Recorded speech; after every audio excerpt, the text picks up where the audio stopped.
خلیج فارس میں ایران کے جنوبی ساحلی علاقوں پر امریکہ کی اندھا دھند بمباری اور آبِ ہرمز پر جو زمینی کارروائی کی کوششیں ہیں یہ ناکام ہوں گی اگر امریکہ نے وہاں پہ کچھ زمینی کارروائی کرنے کی کوشش کی۔ اس جنگ کے آغاز میں دنیا کے بیشتر مبصرین کا خیال تھا کہ امریکہ اور اسرائیل کی مشترکہ ملٹری پاور کے سامنے ایران زیادہ دیر تک مزاحمت نہیں کر سکے گا، ٹھہر ہی نہیں سکے گا۔ لیکن جنگ ہمیشہ اعداد و شمار سے نہیں جیتی جاتی، کبھی کبھی کمزور دکھائی دینے والا فریق جنگ کے قواعد ہی بدل دیتا ہے۔ اگر واشنگٹن آبِ ہرمز پر دوبارہ کنٹرول حاصل کرنے کے لیے فوجی راستہ اختیار کرتا ہے تو اس کے سامنے کون سے ملٹری، جیوگرافیکل اور پولیٹیکل مسائل پیدا ہوں گے؟ اصل سوال یہ ہے کہ مخصوص صورتحال میں کون کس کے لیے زیادہ جنگ کی یا حملے کی قیمت بڑھا سکتا ہے۔ ایران نے اپنی ڈیفنس اسٹریٹجی یعنی دفاعی حکمت عملی اسی اصول پر بنائی ہے کہ امریکہ کے لیے یہ جنگ مہنگی سے مہنگی تر کر دی جائے۔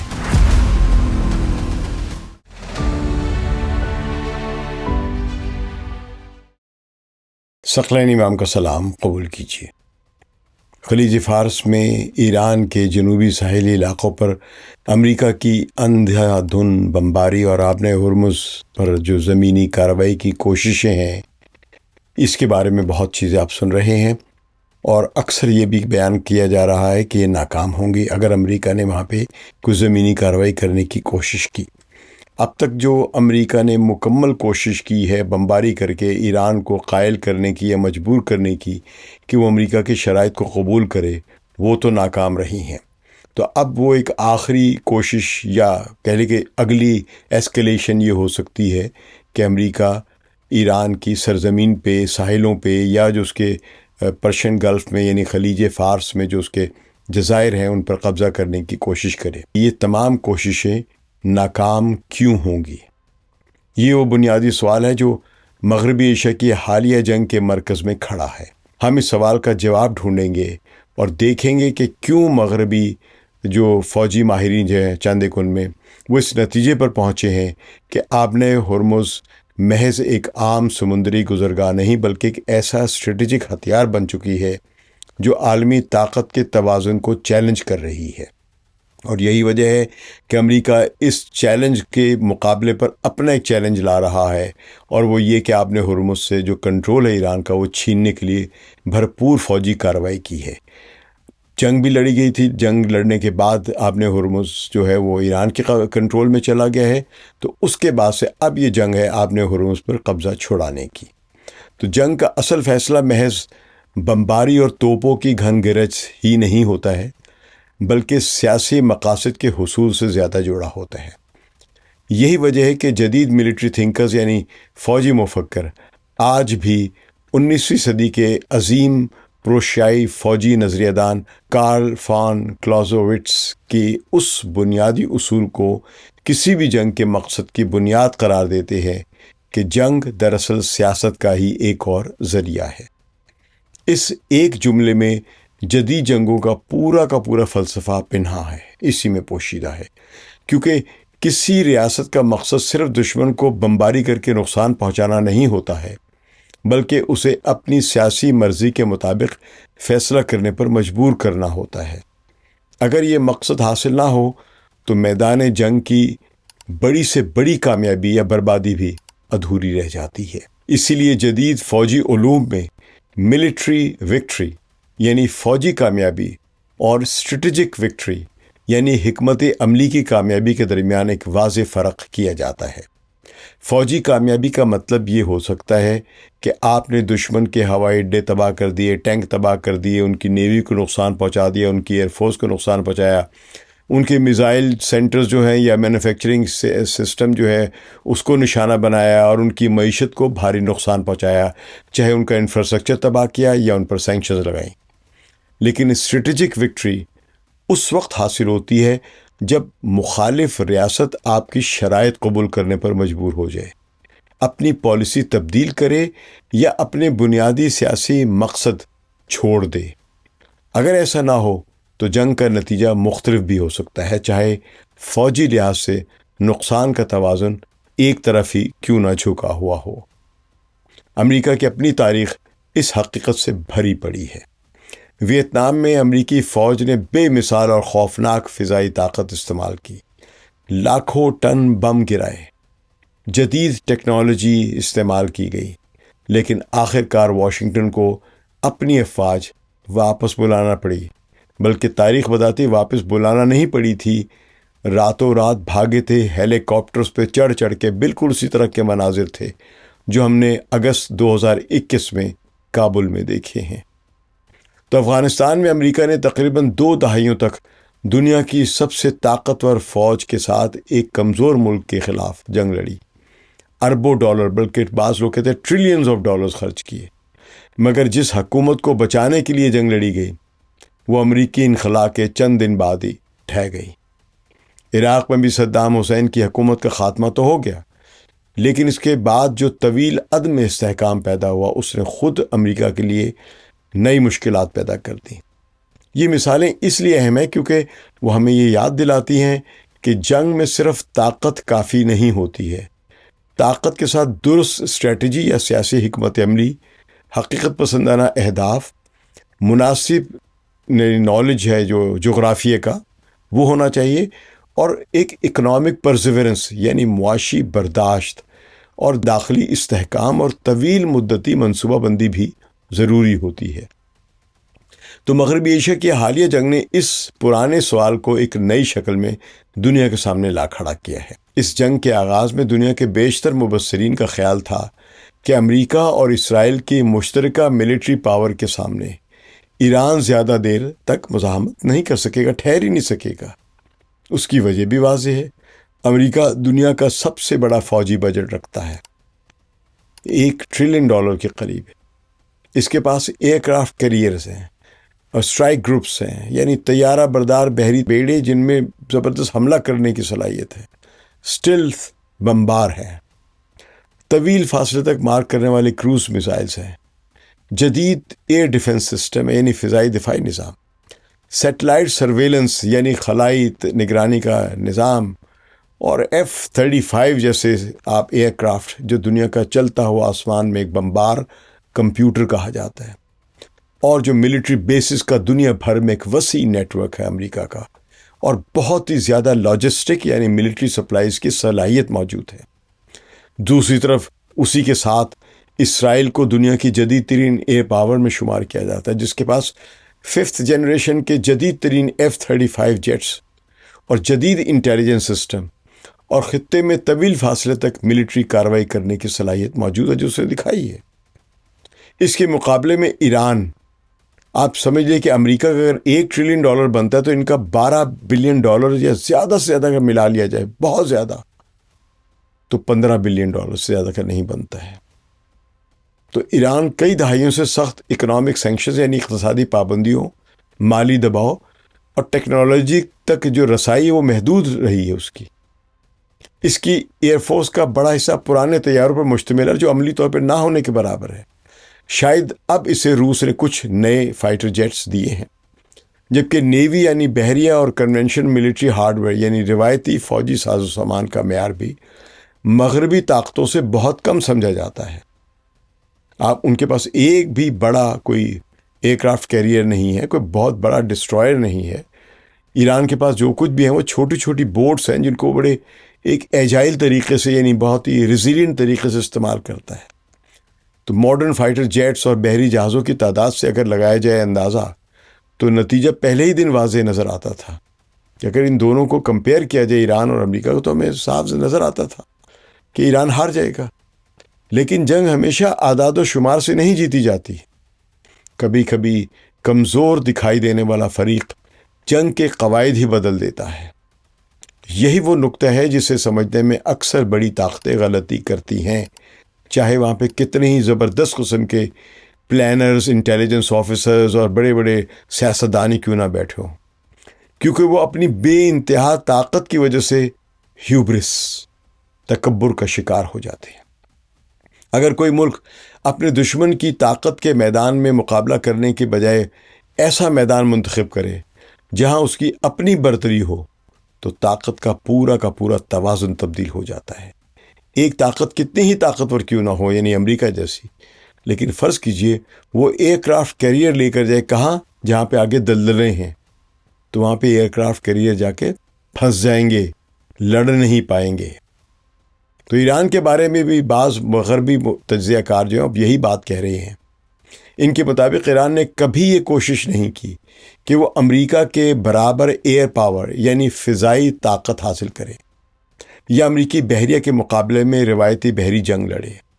اس کے بجائے ایران نے گزشتہ 2 دہائیوں کے دوران ایک مختلف قسم کی حکمت عملی اختیار کی، جس کی بنیاد اسیمیٹرک وارفیئر یعنی غیر متقارن یا غیر روایتی جنگ کے اصول پر رکھی گئی۔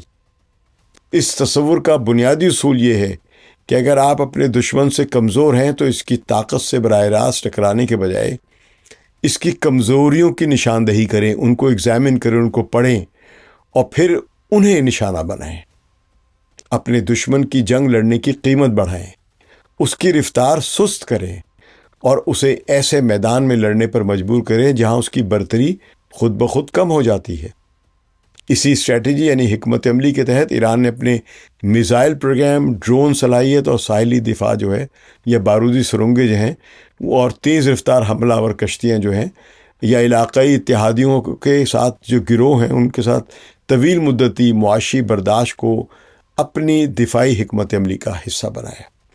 میں نے میزائل پروگرام جو ایران پر خاص طور پہ اس پر ایک تحریر لکھی تھی جو 1 برس پرانی ہے، لیکن میں قریب اس کو ایک ویلاگ کی صورت میں آپ کے سامنے پیش کروں گا کہ ایران کی میزائل طاقت کیوں اتنی زیادہ ہے۔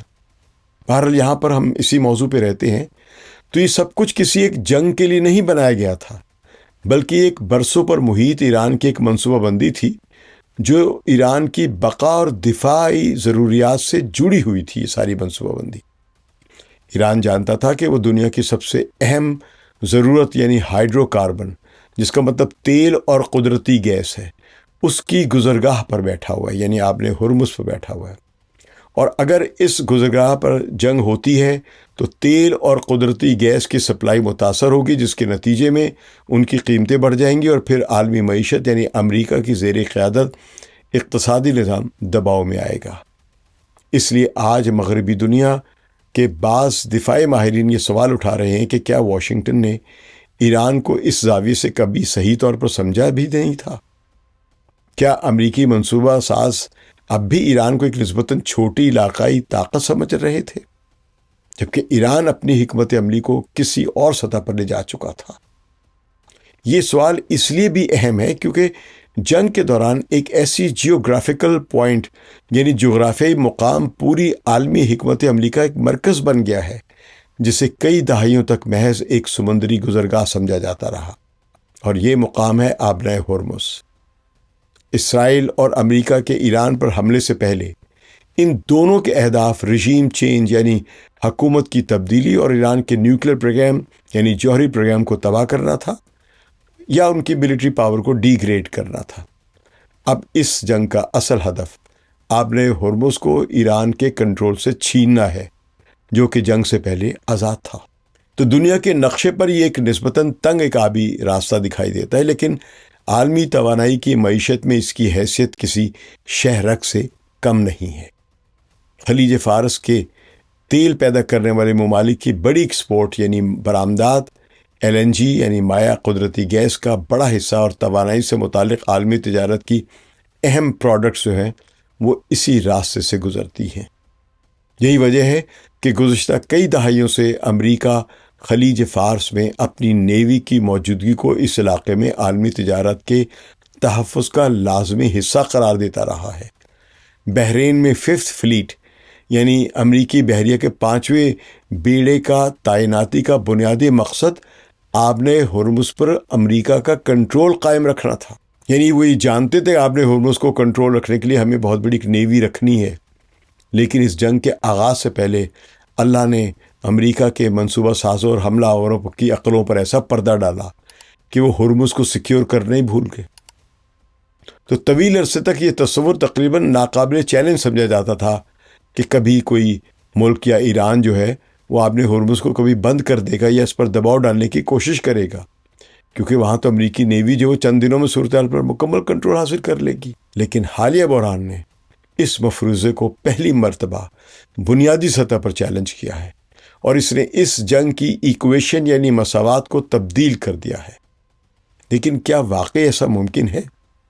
کیا صرف بحری طاقت کسی ایسے ملک کو مجبور کر سکتی ہے جو اپنے ساحل، اپنے جغرافیے، اپنی میزائلوں اور اپنی سیاسی ترجیحات کو ایک ہی دفاعی حکمت عملی میں تبدیل کر چکا ہو؟ یعنی اگر ایران نے پوری حکمت عملی ہی یہی بنائی ہے جس کے تحت اس نے اپنے ہرمز پر قبضہ کیا ہے یا کنٹرول کیا ہے، تو اب کیا امریکہ اپنی بحری طاقت استعمال کر کے اس سے چھڑا سکتا ہے؟ یہی وہ سوال ہے جس نے مغربی جو ملٹری ڈیبیٹس ہیں یعنی عسکری بحثوں میں ایک نئے تصور کو دوبارہ زندہ کر دیا ہے، جسے ایسکلیشن ڈومیننس یعنی کشیدگی پر بالادستی کہا جاتا ہے۔ کہ آپ ایسکیلیٹ کر رہے ہیں لیکن دیکھتے ہیں کہ اس ایسکیلیشن پہ ڈومیننس کس کی ہے۔ کشیدگی پر بالادستی کا مطلب یہ نہیں کہ کسی ملک کے پاس ہر شعبے میں زیادہ ہتھیار موجود ہو، بلکہ اس کا مطلب یہ ہے کہ اگر بحران میں ایک فریق دباؤ کا ایک درجہ بڑھاتا ہے تو دوسرا فریق ایسے جواب دینے کی صلاحیت رکھتا ہو جو پہلے فریق کے لیے اس سے زیادہ مہنگا، زیادہ خطرناک یا زیادہ نقصان دہ ثابت ہو۔ سادہ الفاظ میں، اگر ایک ملک کے پاس جنگ کو آگے بڑھانے کے ہر قدم کے مقابلے میں ایک مؤثر جواب موجود ہے تو اسے اس مخصوص بحران میں کشیدگی پر یعنی ایسکیلیشن پر ڈومیننس یا بالادستی حاصل ہوگی۔ یہ تصور پہلی مرتبہ نیوکلیئر اسٹریٹجی یعنی جوہری حکمت عملی کے میدان میں زیادہ دیکھا گیا تھا کولڈ وار کے دوران۔ کولڈ وار یعنی سر جنگ کے دوران امریکہ اور سوویت یونین کے درمیان مقابلہ صرف اس بات کا نہیں تھا کہ کس کے پاس کتنے ایٹمی ہتھیار ہیں، بلکہ اصل سوال یہ تھا کہ اگر ایک فریق حملہ کرے یا دباؤ بڑھائے تو دوسرا کس حد تک جواب دے سکتا ہے۔ دونوں ممالک یہ سمجھنے کی کوشش کرتے تھے کہ کسی بھی بحران میں کون سا فریق آخری حد تک جانے کی زیادہ صلاحیت رکھتا ہے، یعنی وہ ڈومینیٹ کرتا ہے۔ بعد میں یہ تصور کنونشنل وارز یعنی روایتی جنگوں پر بھی لاگو کیا جانے لگا۔ ایران کے معاملے میں بعض مغربی تجزیہ کاروں کا کہنا ہے کہ تہران نے گزشتہ کئی دہائیوں میں اسی اصول کے مطابق اپنی دفاعی حکمت عملی تشکیل دی۔ ایران کبھی بھی امریکہ کے ساتھ روایتی ملٹری مقابلے میں برابر ہونے کی کوشش نہیں کر سکتا تھا، اس لیے اس نے مقابلے کا میدان تبدیل کر دیا۔ اس نے اپنی توجہ ان صلاحیتوں پر مرکوز کی جس کے ذریعے ایک بڑی طاقت کے لیے جنگ کی قیمت بڑھائی جا سکے۔ اس حکمت عملی کو بعض ماہرین ایسیمیٹرک ڈیفنس یعنی غیر متقارن یا غیر روایتی دفاع کہتے ہیں۔ اس کا بنیادی فلسفہ یہ ہے کہ کمزور فریق طاقتور دشمن کو شکست دینے کی کوشش نہیں کرتا، بلکہ اسے اتنا نقصان پہنچانے کی صلاحیت پیدا کرتا ہے اپنے میں کہ طاقتور فریق کے لیے فتح حاصل کرنا سیاسی اور معاشی طور پر برداشت کے قابل نہ رہے۔ حالیہ جنگ میں ایران شاید امریکہ کو براہ راست ملٹری شکست نہ دے سکے، لیکن خطے میں امریکہ کی ڈومیننس یعنی بالادستی کو شدید نقصان پہنچائے گا، جس کے نتیجے میں پیٹرو ڈالر کی طاقت بکھر جائے گی، اور یہ امریکی امپیریلزم یعنی سامراج کے زوال کا ایک اہم سنگ میل ثابت ہوگا۔ یہی وجہ ہے کہ آپ نے ہرمز اس پوری کشمکش کا مرکزی نقطہ بن گئی ہے۔ یہ صرف ایک سمندری راستہ نہیں بلکہ ایک اسٹریٹجک ویپن یعنی حکمت عملی کا ہتھیار بن چکا ہے جو اس وقت ایران کے ہاتھ میں ہے۔ ایران کی جغرافیائی پوزیشن اسے ایک منفرد فائدہ دیتی ہے۔ یہاں پہ اس کا طویل ساحل جو ہے خلیج فارس میں، وہ آبِ ہرمز اور بحر عمان تک پھیلا ہوا ہے، جس کی کل لمبائی 2400 کلومیٹر ہے۔ صرف اگر ہم خلیج فارس کا ہی دیکھیں ساحل تو وہ 1800 کلومیٹر ہے۔ اس کے برعکس امریکہ ایک دور دراز سے طاقت ہے جسے اپنی فوجی طاقت ہزاروں میل دور سے منتقل کرنی پڑی یہاں پہ۔ جو اس کے یہاں پہ ملٹری بیسز تھے وہ ایران کے لیے سٹنگ ڈکس ثابت ہوئے شروع کے 40 دنوں میں، اور اب مزید تباہ ہو رہے ہیں۔ تو ملٹری ایکسپرٹس یعنی عسکری ماہرین اسے geographical cost of power projection یعنی طاقت کی دکھانے کی ایک جغرافیائی قیمت کہتے ہیں۔ ایک بڑی طاقت کے لیے یہ کافی نہیں ہوتا کہ اس کے پاس جدید ہتھیار ہوں، بلکہ اسے انہیں دشمن کے قریب پہنچانا، وہاں محفوظ رکھنا، ان کے لیے لاجسٹکس یعنی سپلائز فراہم کرنا، اور طویل عرصے تک جنگ جاری رکھنے کی صلاحیت بھی رکھنا پڑتی ہے۔ یہی وجہ ہے کہ جنگوں میں سپلائی اور جغرافیہ کو اتنی ہی اہمیت دی جاتی ہے جتنی ہتھیاروں کو، جو ہم نے ویتنام میں بھی دیکھی تھی۔ اگر امریکہ ایران کے خلاف کسی بڑے فوجی آپریشن پر غور کرتا ہے تو اسے صرف ایران کی فوج کا سامنا نہیں ہوگا، بلکہ ایک کمپلیکیٹڈ یعنی انتہائی پیچیدہ جغرافیائی اور سیاسی ماحول کا سامنا ہوگا۔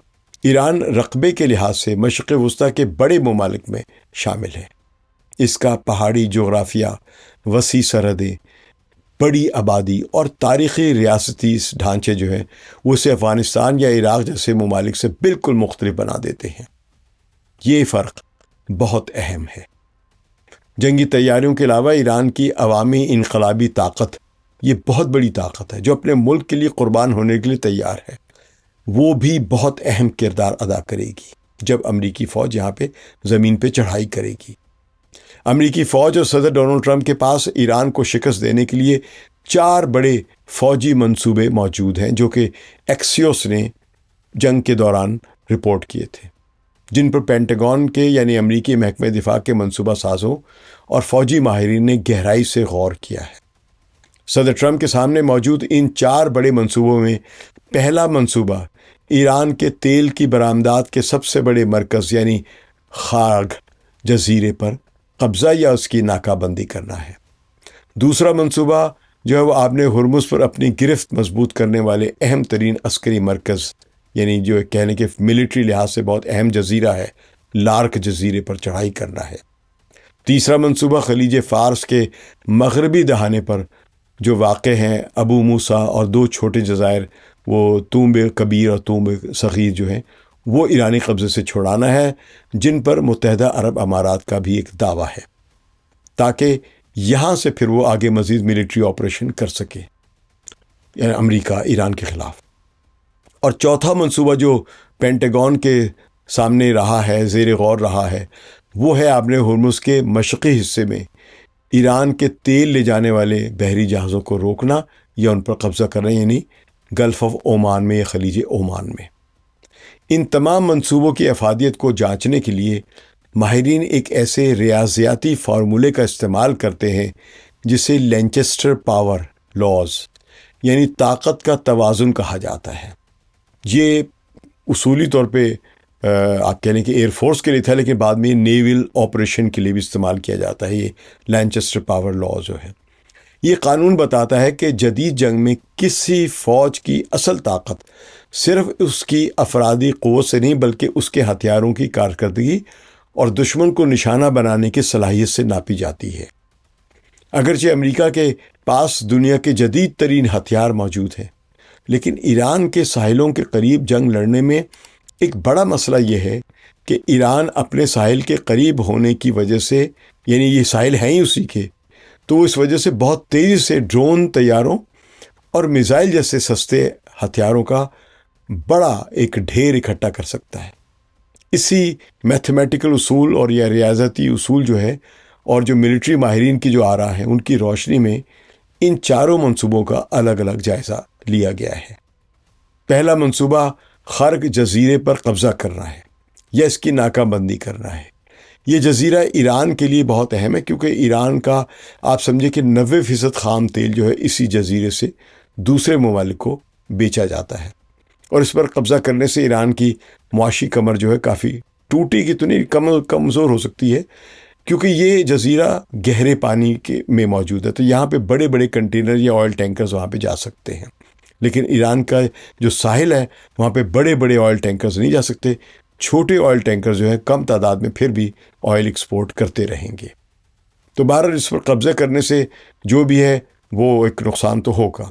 Centre for strategic and international studies یعنی امریکہ میں سیکیورٹی کے معاملات پر تحقیق کرنے والے ایک معتبر ادارے کے سینئر مشیر اور سابق فوجی افسر مارک کینسین کہتے ہیں کہ امریکی بحریہ اور فضائیہ کی زبردست طاقت کی وجہ سے اس جزیرے پر قبضہ کرنا آسان ہے یا ممکن ہے، لیکن امریکی سینٹ کام یعنی مشرق وسطیٰ میں کام کرنے والے امریکی فوجی کمانڈ کے سابق deputy commander retired vice admiral Robert Harvard خبردار کرتے ہیں کہ اس جزیرے کو اپنے پاس برقرار رکھنا ایک بہت بڑا نائٹ میئر یعنی بھیانک خواب بن سکتا ہے امریکہ کے لیے۔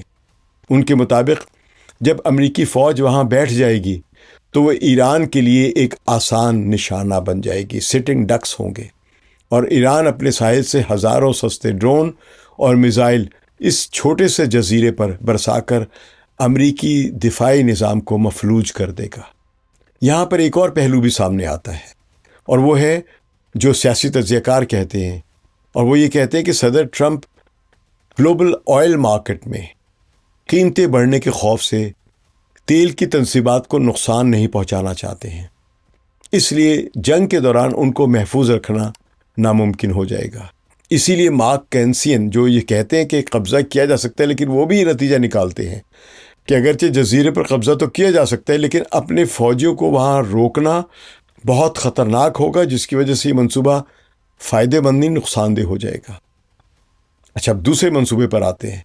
لارک جزیرے پر چڑھائی کرنا، جو خلیج فارس کے انتہائی تنگ راستے یعنی آبِ ہرمز پر واقع ہے۔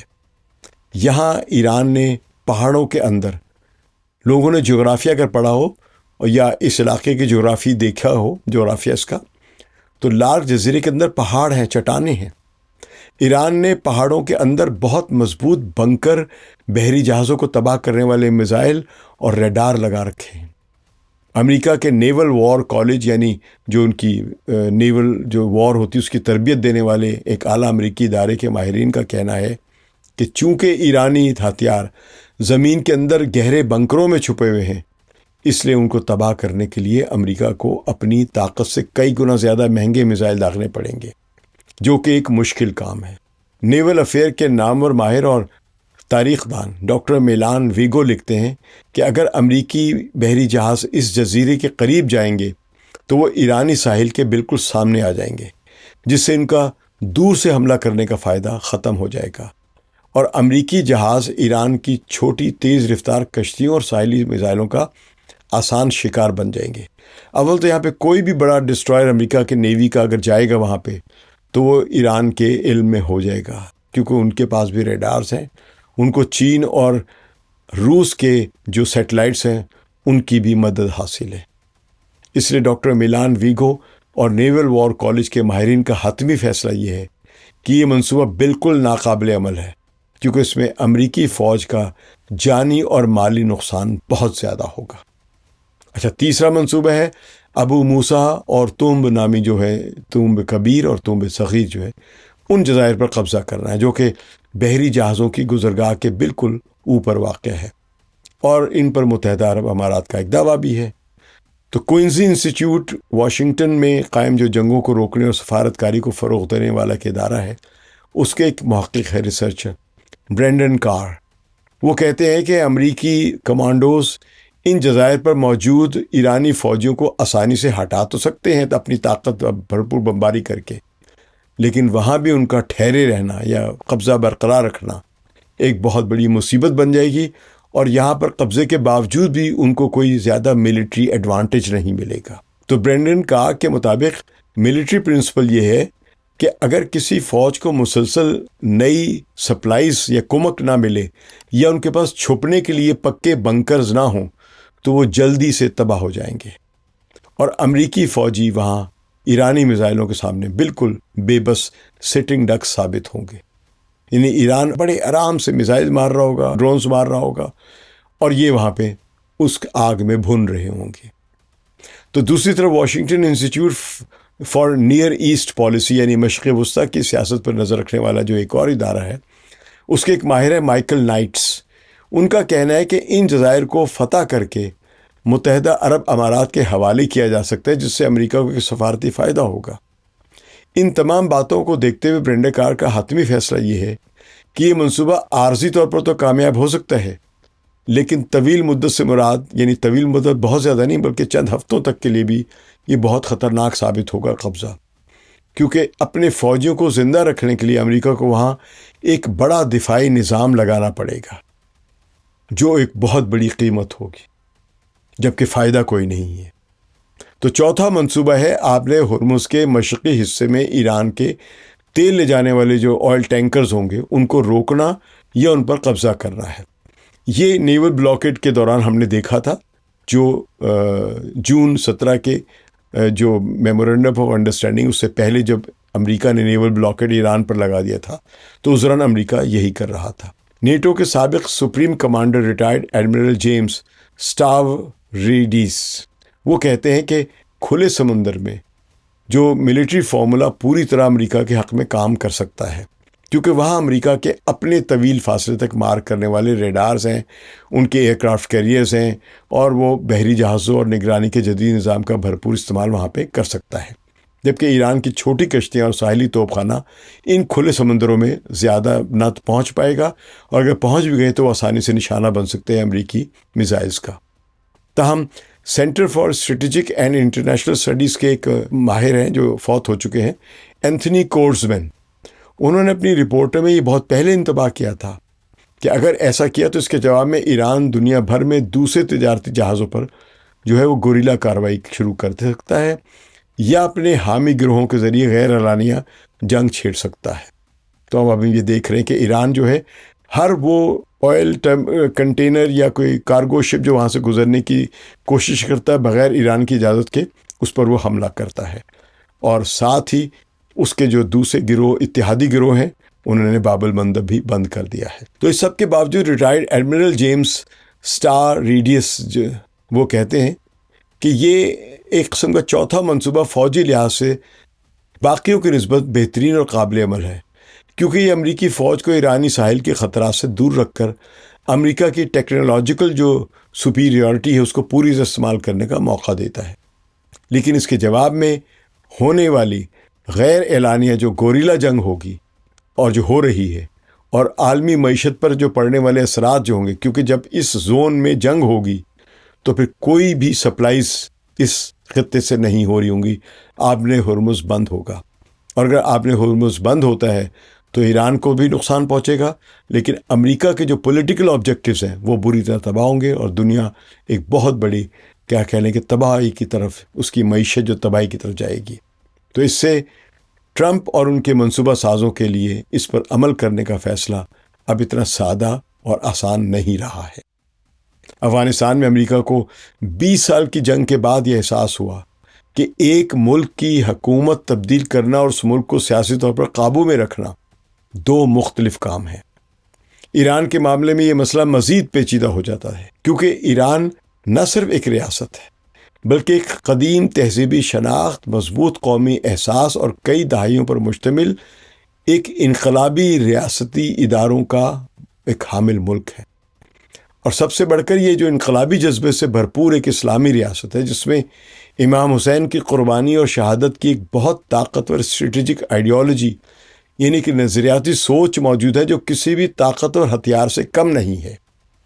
یہی وجہ ہے کہ بعض ملٹری ایکسپرٹس کا کہنا ہے کہ ایران کے خلاف جنگ میں سب سے بڑا سوال یہ نہیں ہوگا کہ امریکہ کتنی تباہی پہنچا سکتا ہے، بلکہ یہ ہوگا کہ وہ اس تباہی کے بعد کیا حاصل کر سکے گا۔ یہاں سے جنگ کے اصل آپ کہہ لیں کہ اینڈ سٹیٹ یعنی اختتامی ہدف کا سوال پیدا ہوتا ہے کہ ہر کامیاب ملٹری مشن کے لیے ایک ضروری ہوتا ہے کہ اس کا ایک واضح اینڈ سٹیٹ یعنی اختتامی ہدف ہو۔ امریکی فوجی نظریے میں اسے اینڈ سٹیٹ کہا جاتا ہے، یعنی جنگ ختم ہونے کے بعد صورتحال کیسی ہوگی، کیا دشمن کی حکومت تبدیل ہوگی، اس کی فوجی پروگرام ختم ہوں گے، اس کی پالیسی تبدیل ہوگی، یا صرف اسے سزا دینے کا مقصد ہوگا یعنی بمباری کر کے تباہی پھیرنا ہوگا۔ اگر مقصد واضح نہ ہو تو طاقتور فوج بھی ایسی جنگ میں پھنس سکتی ہے جس کا اختتام واضح نہ ہو۔ تو ایران کے معاملے میں یہی بحث اب پیدا ہو رہی ہے۔ اگر امریکہ صرف فضائی حملوں کے ذریعے ایران کی فوجی صلاحیت کو ڈیگریڈ یا نقصان کرنا چاہتا تھا یا ان کو نقصان پہنچانا چاہتا تھا تو سوال یہ ہے کہ اس کے بعد کیا ہوگا۔ اگر ایران دوبارہ اپنے میزائل پروگرام کو برقرار رکھتا ہے یا بحال کرتا ہے یا اپنی علاقائی طاقت کو برقرار رکھتا ہے یا نیوکلیر پروگرام کو بڑھاتا رہتا ہے اور اپنی بنیادی پالیسی تبدیل نہیں کرتا ہے تو کیا امریکی کامیابی ہوگی؟ اور اگر واشنگٹن اس سے آگے بڑھ کر ایران کی حکومت یا ریاستی نظام کو تبدیل کرنا چاہے تو کیا اس کے لیے ضروری فوجی، سیاسی اور معاشی وسائل موجود ہیں؟ یہ ذہن میں رکھیے گا کہ عراق پر قبضہ کرنے کے لیے 2003 میں 2 لاکھ سے 3 لاکھ فوج ڈپلوائے کی تھی، اور عراق ایران کے مقابلے میں 1/4 تھا۔ تو یہ سوال اس لیے اہم ہے کیونکہ جنگ کا سب سے مشکل مرحلہ اکثر حملہ شروع کرنا نہیں بلکہ حملے کے بعد پیدا ہونے والی صورتحال ہوتی ہے۔ دوسری جنگ عظیم کے بعد امریکہ نے جاپان اور جرمنی میں کامیاب قبضہ کیا، لیکن وہ دونوں مثالیں مختلف تاریخی حالات میں تھیں۔ وہاں مکمل شکست کے بعد نئی پولیٹیکل ریکنسٹرکشن یعنی سیاسی تعمیر نو ممکن ہوئی، کیونکہ حالات، معاشرے اور بین الاقوامی ماحول بالکل مختلف تھے۔ عراق اور افغانستان نے دکھایا کہ 21ویں صدی میں ریاستوں کو تبدیل کرنا کتنا مشکل ہو چکا ہے۔ ایران کا مسئلہ اس سے بھی زیادہ پیچیدہ ہے، کیونکہ یہاں ایک طرف مضبوط ریاستی ادارے ہیں، دوسری طرف بڑی آبادی، وسیع جغرافیہ اور خطے میں موجود اثر و رسوخ ہے۔ پھر ایران کے ارد گرد جنگ کا مطلب دنیا میں ہائیڈرو کاربن کی سپلائی کو خطرے میں ڈالنا ہے۔ اگر یہ جنگ جاری رہتی ہے تو دنیا بھر میں جو تیل اور گیس کی جو سپلائی ہے، سمجھیے یہ منقطع ہے۔ اس پورے خطے سے دنیا بھر میں جتنی گیس اور تیل کنزیوم ہوتی، استعمال ہوتی ہے، اس کا سمجھے تقریباً 17% جو ہے وہ یہاں سے نکلتا ہے۔ تو اس تناظر میں بعض ماہرین امریکہ کے ممکنہ فوجی آپریشن کو 3 بڑے درجوں میں دیکھتے ہیں۔ پہلا درجہ لمیٹڈ آپریشن یعنی محدود کارروائیوں کا ہے، جن میں میزائل حملے، بنیادی ڈھانچے کو نشانہ بنانا یا مخصوص فوجی تنصیبات کو تباہ کرنا شامل ہو سکتا ہے۔ دوسرا درجہ لمیٹڈ گراؤنڈ آپریشن یعنی محدود زمینی کارروائی کا ہے، جس میں کسی جزیرے، بندرگاہ یا محدود علاقے پر قبضہ کر کے اسے دباؤ کے لیے استعمال کرنے کا تصور شامل ہو سکتا ہے۔ تیسرا اور سب سے مشکل درجہ فل سکیل گراؤنڈ، کیا کہہ لیں کہ اس میں چڑھائی کر دینا، انٹرونشن کرنا، یعنی مکمل زمینی حملے کا جو ایک پروگرام ہو، جس کا مقصد وسیع علاقے پر قبضہ اور طویل مدتی کنٹرول حاصل کرنا۔ اب یہ ان کے منصوبے رہے ہیں۔ ہر درجے کے ساتھ خطرات بھی بڑھتے جاتے ہیں۔ محدود حملوں کا مطلب یہ ہے کہ وہ اکثر دشمن کو مکمل طور پر مجبور نہیں کر پاتے، بلکہ اسے مزید سخت رد عمل پر آمادہ کر سکتے ہیں، جو کہ اب ہو رہا ہے۔ محدود زمینی کارروائی کا مطلب یہ ہے کہ کسی علاقے پر قبضہ کرنا اور اسے محفوظ رکھنا 2 مختلف چیزیں ہیں۔ آپ قبضہ کر سکتے، اس کو محفوظ رکھ سکیں گے یا نہیں، جبکہ مکمل زمینی حملہ ایک ایسی جنگ کا آغاز کر سکتا ہے جس کا اختتام بہت غیر واضح ہے۔ یہی وجہ ہے کہ آپ نے ہرمز کے مسئلے کو صرف بحری مسئلہ سمجھنا غلط ہوگا۔ یہ دراصل طاقت، جغرافیہ، معیشت اور سیاست اور جنگی ارادے کا یعنی پولیٹیکل ول جو ہوتی اس کے پیچھے، اس کا ایک مجموعہ ہے۔ اگر کوئی ملک ایک ایسے مقام پر دباؤ ڈالنے کی صلاحیت رکھتا ہے جو عالمی معیشت کے لیے انتہائی اہم ہو، یعنی ایران اگر آپ نے ہرمز پر کنٹرول رکھے جہاں سے وہ دنیا بھر میں تیل کی سپلائی روک سکتا ہے اور عالمی معیشت پر دباؤ ڈال سکتا ہے، تو اس کی طاقت صرف اس کے فوجی بجٹ سے نہیں ناپی جا سکتی۔ اسی مقام پر ایران کی حکمت عملی کو سمجھنے کے لیے ایک اور تصور اہم ہو جاتا ہے، جسے اسٹریٹجک ڈیپتھ یعنی تصویراتی گہرائی کہا جاتا ہے۔ تصویراتی گہرائی کا مطلب یا اسٹریٹجک ڈیپتھ کا مطلب یہ کہ کسی ملک کے پاس بحران یا جنگ کی صورت میں کتنی جگہ، کتنے وسائل، کتنی آبادی اور کتنی صلاحیت اور کتنی پولیٹیکل ول موجود ہے کہ وہ ابتدائی نقصان برداشت کر کے بھی لڑائی جاری رکھ سکے۔ تو بعض ماہرین کے مطابق ایران کے اپنے لیے سب سے بڑا فائدہ یہی ہے کہ وہ ایک ایسی ریاست ہے جو محدود نقصان کے بعد بھی طویل مزاحمت جاری رکھنے کی صلاحیت رکھتی ہے۔ لیکن کیا واقعی یہی صورتحال ہے؟ کیا ایران کے پاس اتنی صلاحیت ہے کہ وہ ایک طویل جنگ برداشت کر سکے؟ کیا امریکہ کے پاس ایران کو مجبور کرنے کے لیے کوئی مؤثر راستہ موجود نہیں؟ اور اگر واشنگٹن آپ نے ہرمز کو دوبارہ کھولنے کے لیے فوجی طاقت استعمال کرے، جیسا کہ وہ کرنے کی کوشش کر رہا ہے، تو اس کے ممکنہ نتائج کیا ہو سکتے ہیں؟ جنگوں میں ایک بنیادی اصول یہ ہے کہ ہر حملے کے ساتھ ایک رد عمل ہوتا ہے۔ کوئی بھی طاقتور ریاست جب کسی مخالف کو دبانے کے لیے اپنی طاقت استعمال کرتی ہے تو اسے یہ حساب لگانا پڑتا ہے کہ دشمن صرف خاموشی سے نقصان برداشت کرے گا یا وہ ایسا جواب دے سکتا ہے جو حملہ آور کے لیے نئی مشکلات پیدا کر دے۔ یہی وہ سچویشن بنتی ہے جہاں ایسکیلیشن ڈومیننس کا تصور اہم ہو جاتا ہے۔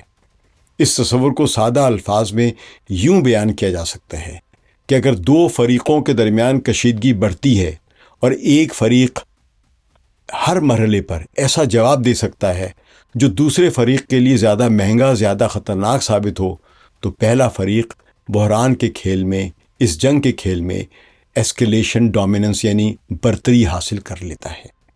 لیکن اس کا مطلب یہ نہیں کہ وہ فریق ہر میدان میں زیادہ طاقتور ہو۔ ضروری نہیں کہ اس کے پاس زیادہ فائٹر جیٹس ہوں، یا زیادہ نیول شپس ہوں، یا زیادہ مالی وسائل ہوں۔ اصل سوال یہ ہے کہ مخصوص صورتحال میں کون کس کے لیے زیادہ جنگ کی یا حملے کی قیمت بڑھا سکتا ہے۔ ایران کے بارے میں بعض مغربی تجزیہ کاروں کا کہنا ہے کہ تہران نے اپنی ڈیفنس اسٹریٹجی یعنی دفاعی حکمت عملی اسی اصول پر بنائی ہے کہ امریکہ کے لیے یہ جنگ مہنگی سے مہنگی تر کر دی جائے۔ ایران نے کبھی کوشش نہیں کی کہ وہ امریکہ جیسی عالمی فوجی طاقت خود بن جائے، بلکہ اس نے ایسی صلاحیتیں پیدا کی جن کے ذریعے ایک بہت طاقتور امریکہ جیسے دشمن کے لیے جنگ کو آسان، مختصر اور کم قیمت والا عمل نہ رہنے دیا جائے، یعنی امریکہ کے لیے ہر چیز مشکل سے مشکل اور مہنگی سے مہنگی ہوتی چلی جائے۔ یہ حکمت عملی ایران کے لیے نئی نہیں ہے۔ 1979 کی انقلاب کے بعد ایران نے خود کو مسلسل ایسے ماحول میں پایا جہاں اسے امریکہ، اسرائیل اور بعض عرب ریاستوں کے ساتھ شدید کشیدگی کا سامنا کرنا پڑا۔ 1980 کی دہائی میں 1980 سے لے کر 1988 تک جاری رہنے والی ایران عراق جنگ نے ایرانی فوجی سوچ پر گہرا اثر ڈالا۔ اس جنگ میں ایران نے دیکھا کہ روایتی فوجی طاقت، جدید ہتھیاروں اور بین الاقوامی حمایت کے معاملے میں اسے شدید مشکلات کا سامنا تھا۔ امریکہ کی وجہ سے کوئی دوسرا ملک ایران کے ساتھ کھڑا ہونے کے لیے تیار نہیں تھا۔ اس وقت سوویت یونین بھی، جو کہ ایک سپر پاور کہلاتا تھا، وہ بھی ایران کے ساتھ نہیں تھا، بلکہ کمال یہ تھا اس وقت کہ سوویت یونین بھی عراق کی حمایت کر رہا تھا اور امریکہ بھی عراق کی حمایت کر رہا تھا، اور چین اس وقت کوئی طاقت تھا ہی نہیں۔ تو اسی تجربے سے ایران نے یہ نتیجہ اخذ کیا کہ مستقبل کی جنگ میں اسے روایتی طاقتوں کے بجائے ایسی صلاحیتوں پر انحصار کرنا ہوگا جو دشمن کی برتری کو محدود کر سکیں۔ یعنی برتری ختم نہیں کی جا سکتی، نہ برتری کا میچ کیا جا سکتا ہے، لیکن اس کو محدود کیا جا سکتا ہے اور ایسیمیٹرکل وار کے ذریعے اس کے لیے مہنگا کیا جا سکتا ہے۔ یہاں سے میزائل، ڈرون، ساحلی دفاع اور ریجنل پارٹنرز پر مبنی اسٹریٹجی سامنے آتی ہے۔ اس اسٹریٹجی کا ایک اہم حصہ ہے جسے بعض ماہرین موزیک ڈیفنس یعنی دفاع موزیک کہتے ہیں۔ اس کا مطلب ہے پورا دفاعی نظام ایک ہی مرکزی نقطے پر منحصر نہ ہو، بلکہ بہت سے چھوٹے، الگ الگ اور نسبتاً خود مختار حصوں پر مشتمل ہو۔ اگر دشمن ایک حصے کو تباہ بھی کر دے تو پورا نظام مفلوج نہیں ہوگا۔ یہ تصور جدید فوجی سوچ میں مشن کمانڈ سے بھی جڑا ہوا ہے۔ یہ امریکہ میں یہ اصطلاح استعمال کی جاتی ہے۔ اس کا مطلب ہے کہ نچلی سطح کے کمانڈرز کو بھی حالات کے مطابق فیصلے کرنے کی آزادی دی جائے تاکہ دشمن ایک ہی حملے سے پورے نظام کو تباہ نہ کر سکے۔ امریکی حملوں میں اکثر یہ دعویٰ کیا جاتا ہے کہ مخالف کے کنٹرول اور کمانڈ سسٹم کو تباہ کر دیا گیا ہے۔ یہ تباہی ایک کنونشنل ملٹری کے لیے نقصان دہ ہے، لیکن ایسیمیٹرکل یا ڈی سینٹرلائز ملٹری پاور کے لیے یہ زیادہ نقصان دہ نہیں، بلکہ شاید بالکل ہی بے معنی ہے۔ تو یہ جو سوچ تھی، یہ 2003 کی جو امریکہ کی قیادت میں جو ایک انٹرنیشنل آرمی جمع ہوئی تھی جس نے عراق پر چڑھائی کی تھی، اس کے نتیجے میں جو ایران نے سبق دیکھا تھا وہ یہ تھا کہ عراق کی اتنی طاقتور فوج امریکہ کے حملوں کے بعد ایک دم سے تحلیل کیسے ہو گئی، ختم کیسے ہو گئی، ڈھہ کیسے گئی۔ تو ان کو یہ سبق ملا کہ عراق کی ساری فوج بہت ہی زیادہ سینٹرلائزڈ کمانڈ سسٹم میں تھی۔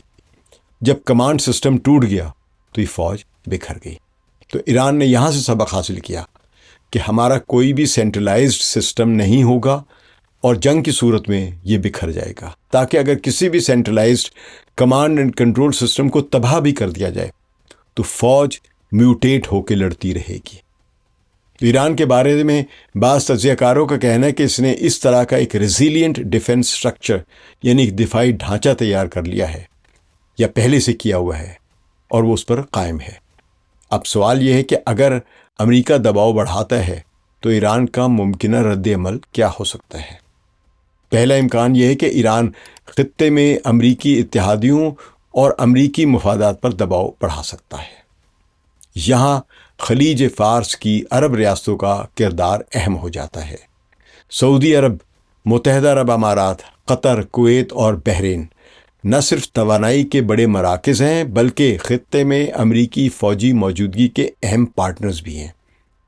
تو خطے کے امور کے ایک معروف امریکی ماہر ہیں گریگری گوز، ان مرحوم کے مطابق یہ آئل مونارکیز یعنی تیل کی دولت پر کھڑی بادشاہتیں ہیں جنہیں اپنے ہی عوام سے اور ایران سے خطرہ ہے، تو امریکہ ان کی حفاظت کے لیے وہاں گیا ہوا ہے۔ تو امریکہ کے لیے مسئلہ یہ ہے کہ ایران پر حملہ صرف ایران تک محدود نہیں رہتا ہے، خلیج فارس کا پورا خطہ ایک دوسرے سے جڑا ہوا ہے۔ اگر کشیدگی بڑھتی ہے تو تیل کی تنصیبات، بندرگاہیں، فضائی راستے اور سمندری تجارت سب متاثر ہو سکتے ہیں اور ہو رہے ہیں۔ یہی وجہ ہے کہ جدید جنگ میں اتحادیوں کا تحفظ ایک بنیادی مسئلہ بن جاتا ہے امریکہ کے لیے۔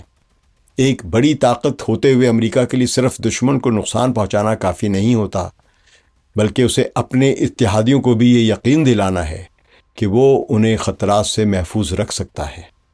تو اگر اتحادی ریاستیں یہ محسوس کرنے لگیں کہ کسی جنگ میں ان کے لیے فائدے سے زیادہ خطرات ہیں، تو پھر طاقتور ملک کی سفارتی پوزیشن کمزور ہو جا سکتی، جیسے کہ امریکہ کی ہو رہی ہے۔ امریکی حملوں میں اضافے کی صورت میں ایران کا دوسرا ممکنہ جواب بحیرہ احمر میں دباؤ بڑھانے کی صلاحیت ہو سکتی ہے۔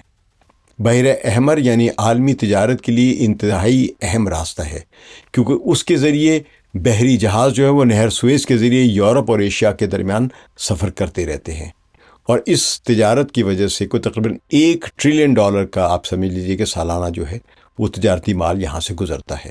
اور سعودی عرب کا جو کل 9 ملین بیرل یومیہ جو ایکسپورٹ ہوتی تھی، وہ آپ نے ہرمز کے بند ہونے کی وجہ سے 4 ملین رہ گئی۔ اب 4 ملین آئل کی جو ایکسپورٹ ہے ان کی ڈیلی یومیہ، وہ آپ نے ہرمز کے بند ہونے کی وجہ سے متاثر ہو رہی ہے۔ یمن کے انصار اللہ، جنہیں حوثی بھی کہا جاتا ہے، ان کی جانب سے ماضی میں بھی بحیرہ احمر میں بحری جہازوں کو نشانہ بنانے کی کارروائیوں نے دکھایا کہ جدید دور میں نسبتاً کم وسائل رکھنے والا گروہ بھی عالمی تجارت پر اثر انداز ہو سکتا ہے۔ اب وہ آبنائے ہرمز کی طرح باب المندب سے بھی بحیرہ احمر کو بند کر سکتے ہیں، اور یہ ایران کی ایک قسم کی بالواسطہ ایک آپشن ہے، یعنی وہ امریکہ کے خلاف استعمال کرے گا۔ اب یمن کے انصار اللہ نے سعودی عرب کے بلاکیڈ کے جواب میں سعودی عرب پر بلاکیڈ نافذ کر دیا ہے، لیکن ابھی تک عالمی تجارت کو بلاکیڈ نہیں کیا ہے۔ تو یہ ماڈرن ایسیمیٹرک وارفیئر یعنی جدید غیر متناسب جنگ کی ایک مثال ہے، جہاں کم قیمت والے ہتھیار زیادہ قیمت والے نظام کو چیلنج کرتے ہیں۔ یہی اصول میزائل اور ڈرون جنگ میں بھی نظر آتا ہے۔ ایک انٹرسیپٹر یعنی جدید ایئر ڈیفنس میزائل کی قیمت کئی $1 ملین ہو سکتی ہے۔ تھاڈ جو ہے وہ $31 ملین کے قریب بھی بنتا ہے، جبکہ حملہ آور ڈرون نسبتاً کم قیمت میں یعنی $15,000 سے $50,000 میں تیار کیے جا سکتے ہیں۔ اگر ایک دفاعی نظام کو مسلسل مہنگے انٹرسیپٹرز استعمال کرنے پڑیں تو وقت کے ساتھ اس کی اقتصادی برداشت متاثر ہو سکتی ہے۔ اور ابھی ہمیں نہیں معلوم کہ ایران کے پاس کتنے میزائلز اور ڈرونز ہیں۔ مغربی میڈیا کہتا ہے کہ اس کے جتنے بھی میزائلز ہیں اس کا 70% ابھی بھی اس کے پاس موجود ہے، لیکن مغربی میڈیا کے پاس یا مغربی انٹیلیجنس اداروں کے پاس کوئی بھی صحیح انٹیلیجنس ایران کے بارے میں نہیں ہے۔ یہ میں بار بار دہراتا ہوں، ان کے پاس صرف ٹامک ٹوئیاں ہیں، اندازے ہیں۔ اگر آپ دیکھیں کوئی 3,000 بتاتا ہے، کوئی کچھ کہتا ہے، ہو سکتا ہے ان کے پاس کل میزائل 3 لاکھ ہو اور ہائپر سونک جو ہے وہ 4,000 ہو یا 10,000 ہو۔ یہ بات عجوبہ نہیں ہے، کیونکہ ایران اس کے لیے کافی عرصے سے تیاری کر رہا ہے۔ ان کے میزائل پروگرام کا بانی حسن مقدم تہرانی، جو شہید ہو چکا ہوا ہے، وہ ایک تجربے کے دوران اس نے ایک بنیاد رکھی تھی کہ ایران کی کل جو دفاع یا اس کے حملے کی صلاحیت ہوگی وہ فائٹر جیٹس نہیں ہوں گے، وہ کچھ اور نہیں ہوگا، وہ میزائلز اور ڈرونز ہوں گے۔ تو تب سے میزائلز وہاں کی بنیادی حکمت عملی کے طور پر چل رہا ہے، بنتے چلے آ رہے ہیں، مسلسل بن رہے ہیں، اور خطے میں حملے کرنے کے لیے ان کے پاس میزائل بنانے کی صلاحیت اور جو مینوفیکچرنگ کا جو سسٹم ہے اس کو 30 سال سے زیادہ پرانا عرصہ ہو چکا ہوا ہے۔ اور امریکہ کے جتنے بھی یہاں پہ جو فوجی اڈے ہیں خلیج فارس کی لٹرل جو اس کے ساحلی علاقوں میں جو عرب ممالک میں جو امریکہ کے جو فوجی اڈے ہیں یا ملٹری بیسز ہیں، ایئر بیسز ہیں، ان کو تباہ کرنے کے لیے امریکہ کے یہ جو بیسز ہیں ایران نے 20-30 سالوں سے اپنے میزائل تیار رکھے ہوئے ہیں، اور اب اس کے پاس ہائپرسونک اور بیلسٹک میزائلز بھی ہیں۔ تو اس لیے ایران کی فوجی صلاحیت کو کم نہ سمجھا جائے۔ تو یہ مسئلہ صرف ایران تک محدود نہیں، یوکرین جنگ میں بھی یہ دیکھا گیا کہ سستے ڈرونز اور میزائلوں نے جدید دفاعی نظاموں کو جو کہ روس کا تھا اس کو مسلسل دباؤ میں رکھا ہے۔ لیکن ایران کی سب سے اہم اسٹریٹجک صلاحیت آبنائے ہرمز سے متعلق ہے۔ امریکہ کے لیے بنیادی سوال یہ نہیں کہ کیا وہ چند ایرانی بحری جہاز تباہ کر سکتا ہے، غالباً وہ ایسا کر سکتا ہے، اور صدر ٹرمپ تو بار بار دعویٰ کرتے ہیں ہم نے ان کی نیوی تباہ کر دی، ان کی ایئر فورس تباہ کر دی۔ لیکن اصل سوال یہ ہے کہ کیا امریکہ ایک طویل مدت تک اس علاقے کو اگر قبضہ کرتا ہے تو محفوظ رکھ سکتا ہے؟ یہ فرق بہت اہم ہے۔ ایک عالمی طاقت کے لیے کسی سمندری راستوں کو ایک دن یا ایک ہفتے کے لیے کھولنا نسبتاً آسان ہو سکتا ہے، لیکن مقامی سیاسی تعاون کے بغیر اسے مسلسل محفوظ رکھنا ایک بالکل ہی مختلف نوعیت کا چیلنج ہے۔ میری ٹائم سیکیورٹی یعنی سمندری تحفظ کے لیے صرف بڑے جنگی جہاز کافی نہیں ہوتے، مسلسل نگرانی، بارودی سرنگوں کی صفائی، فضائی دفاع یعنی ایئر ڈیفنس، انٹیلیجنس، پیٹرولنگ اور فوری رد عمل کی صلاحیت درکار ہوتی ہے۔ ایران کی اسٹریٹجی اس پیچیدگی سے فائدہ اٹھانے کی کوشش ہے۔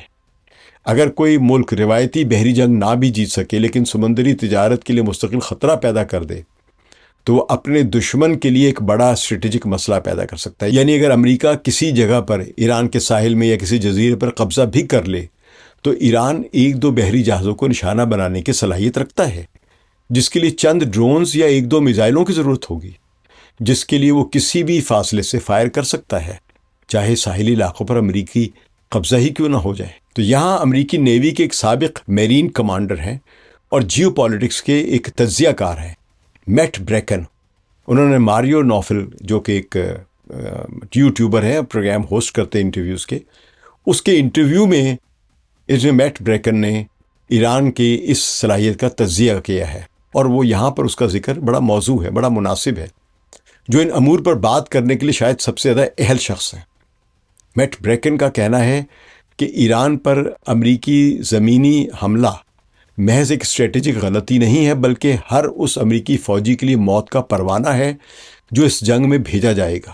میٹ بریکن کے مطابق جتنے زیادہ فوجی بھیجے جائیں گے اتنی ہی زیادہ جانیں ضائع ہوں گی۔ ان کا کہنا ہے کہ یہ کوئی مبالغہ رائے نہیں، بلکہ جغرافیہ، ایرانی فوجی تیاریوں اور جدید جنگ کے بدلتے ہوئے اصولوں کا سادہ سا تجزیہ ہے، جس سے ان کے بقول پتہ نہیں کیوں فیصلہ ساز جو ہے امریکہ کے میں جو اوپر پہ بیٹھے ہوئے ہیں وہ شاید جان بوجھ کر نظر انداز کر رہے ہیں۔ تو میٹ بریکن کہتے ہیں کہ پہلے تو ہالی ووڈ کی وہ فلمی مناظر بھول جائیں جس میں جنگی جہاز ساحلی جہازوں پر بمباری کر رہے ہیں، اور اس کے بعد میرینز جو ہیں وہ ایمفیبیس کشتیوں یا بوٹس کے ذریعے اتر رہے ہیں۔ وہ کہتے ہیں وہ دور ختم ہو چکا ہے۔ آج امریکہ اپنے بحری بیڑے کو آبنائے ہرمز سے بھی نہیں گزار سکتا، وہاں لا نہیں سکتا اس کے قریب، کہ وہ ایرانی میزائل کسی بھی بحری جہاز کو تباہ کر سکتے ہیں۔ ایرانی خود کہہ چکے ہیں کہ آؤ ہم تمہارا استقبال کرنے کے لیے تیار بیٹھے ہیں۔ تو میٹ بریکن کہتے ہیں کہ یہ دھمکی نہیں بلکہ ایک واضح جال ہے، ٹریپ ہے۔ تو میٹ بریکن کے مطابق امریکہ کے پاس فوج اتارنے کا واحد راستہ ایئر ڈراپنگ ہے، خاص طور پر V-22 آسپری ایئر کرافٹ کے ذریعے۔ یہ ایئر کرافٹ ہیلی کاپٹر سے دگنا تیز اور زیادہ دور تک اڑتا ہے، مگر اس میں صرف 24 فوجی اور 4 کا عملہ بیٹھتا ہے، یعنی کل 28 افراد یہ طیارہ جو ہے لے جا سکتا ہے۔ تو یہ طیارہ جب نیچے اترنے کے لیے اپنی رفتار کم کرتا ہے تو ایک بہت اہم اور آسان نشانہ بن سکتا ہے۔ ایران کے پاس کندھے سے چلنے والے اینٹی ایئر کرافٹ میزائل ہیں جو ایسے طیاروں کو بآسانی سے مار گرائیں گے۔ کمزور دشمن کے خلاف یہ طیارہ کامیاب ہو سکتا ہے، مگر ایران کے جدید ایئر ڈیفنس کے سامنے یہ ایک اڑتا ہوا تابوت ہے۔ تو میٹ بریکن جنگ کے جو مرکزی جو جزائر ہیں قشم اور لارک، ان کا ذکر کرتے ہوئے کہتے ہیں کہ یہ صرف ریت کے ٹیلے نہیں ہیں، یہ جزیرے، یہ قشم کو مقامی لوگ میزائل سٹی کہتے ہیں، جس کی شکل چاند سے بھی زیادہ ناہموار ہے، اور اس کی جو سطح جو ہے، اور نیچے سرنگوں کا ایک جال بچھا ہوا ہے جہاں گولہ بارود، بم اور گھات لگائے بیٹھنے کی جگہیں پہلے سے تیار ہیں۔ کوئی بھی امریکی میرین اگر اس مشکل زمین پر حملہ کرے گا تو اسے ایک ایسے دشمن کا سامنا ہوگا جو پہلے سے مکمل طور پر تیار ہے، اور اسے یعنی اپنی دفاعی فوج کو زمینی راستے سے کوئی کمک نہیں پہنچنے والی ہے۔ یعنی وہ جانتا ہے ایرانی فوجی، کیونکہ ایرانیوں کو خود معلوم ہے کہ جنگ شروع ہونے کے بعد وہاں مزید فوج نہیں بھیج سکے گا ایران، یعنی خود ان جزیروں کی حفاظت کے لیے، اس لیے انہوں نے پہلے ہی سے برسوں پہلے ہی سے وہاں ہر دفاعی انتظام مکمل کیا ہوا ہے۔ تو ان جزیروں کے پل اڑانا، جو امریکہ پل اڑا رہا ہے یا راستے جو بند کر رہا ہے، یہ ایک قسم کی بے فائدہ اور بے سود ایکسرسائز ہے جو امریکہ کر رہا ہے، کیونکہ جنگ کے دوران وہاں پہ ان پلوں کا استعمال ہی نہیں ہوگا۔ تو جنگ کی حکمت عملی سے ہٹ کر بریکن ایک اور بڑے مسئلے کی طرف توجہ دلاتے ہیں۔ وہ کہتے ہیں امریکی جوانوں کی کمی اور قومی حوصلے کی کمی۔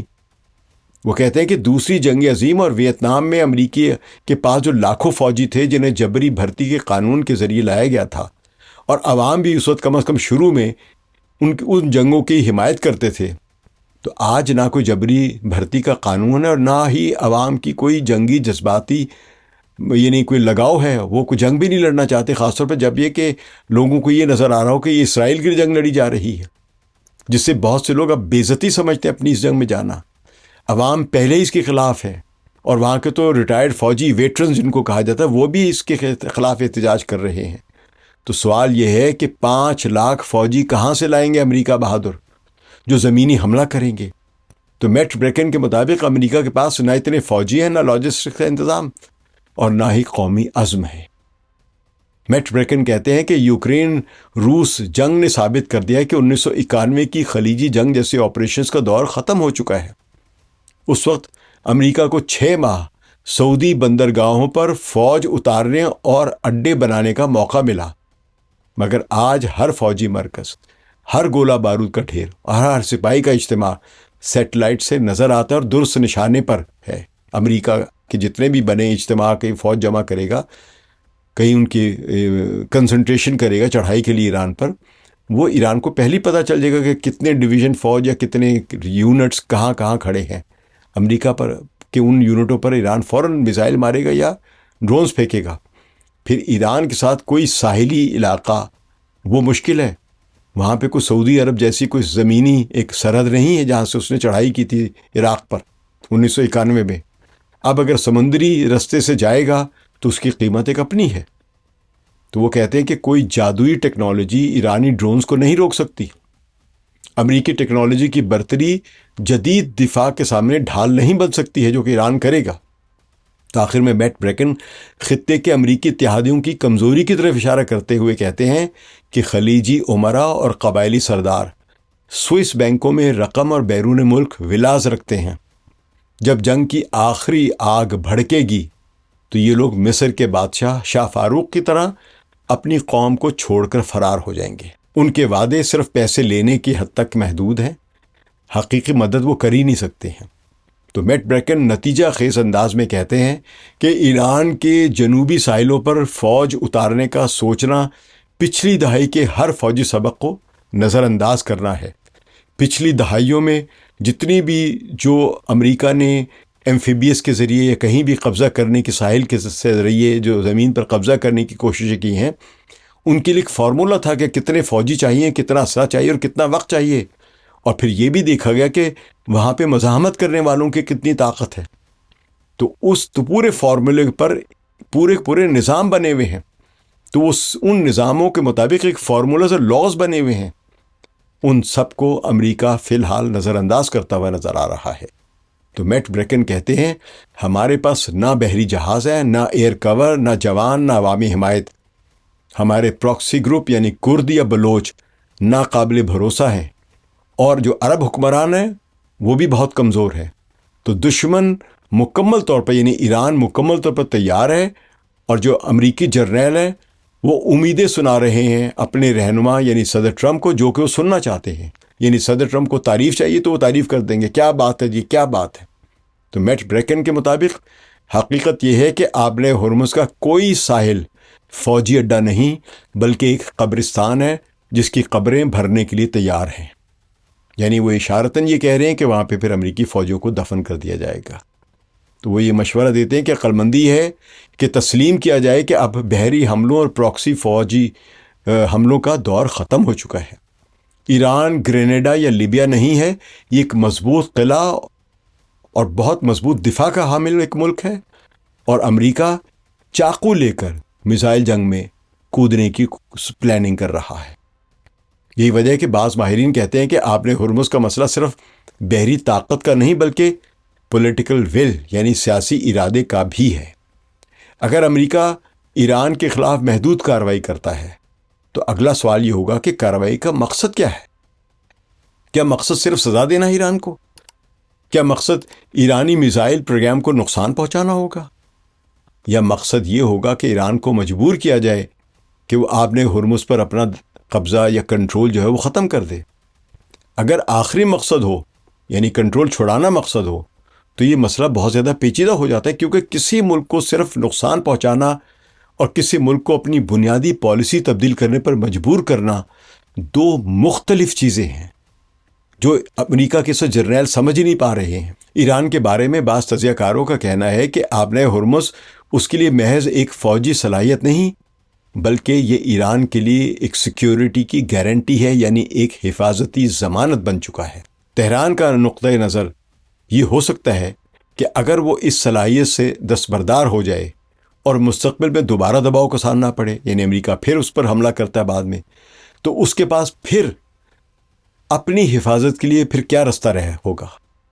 تو یہی وجہ ہے کہ بعض ماہرین کے مطابق ایران آبِ ہرمز کے معاملے کو مذاکراتی رعایت کی بجائے اپنی قومی سلامتی کے بنیادی حصے کے طور پر دیکھتا ہے، یعنی نان نیگوسیبل سمجھتا ہے وہ آبِ ہرمز پر اپنا کنٹرول۔ لیکن امریکہ کے لیے بھی یہ ایک معاملہ آسان نہیں ہے۔ واشنگٹن کے لیے آبِ ہرمز پر ایرانی دباؤ کو قبول کرنا ایک سیاسی مسئلہ بن سکا ہوا ہے۔ امریکہ کئی دہائیوں سے خود کو عالمی میری ٹائم سیکیورٹی یعنی سمندری راستوں کا محافظ اپنے آپ کو پیش کرتا رہا اس حیثیت سے۔ اگر وہ کسی بحران میں یہ تسلیم کر لے کہ ایران ایک اہم عالمی گزرگاہ یعنی آبِ ہرمز پر مستقل کنٹرول برقرار رکھ سکتا ہے تو اس کے اثرات صرف خطے تک محدود نہیں رہیں گے، یہ طاقت اور ساکھ یعنی امریکہ کی کریڈیبلٹی کا مسئلہ بن جائے گا۔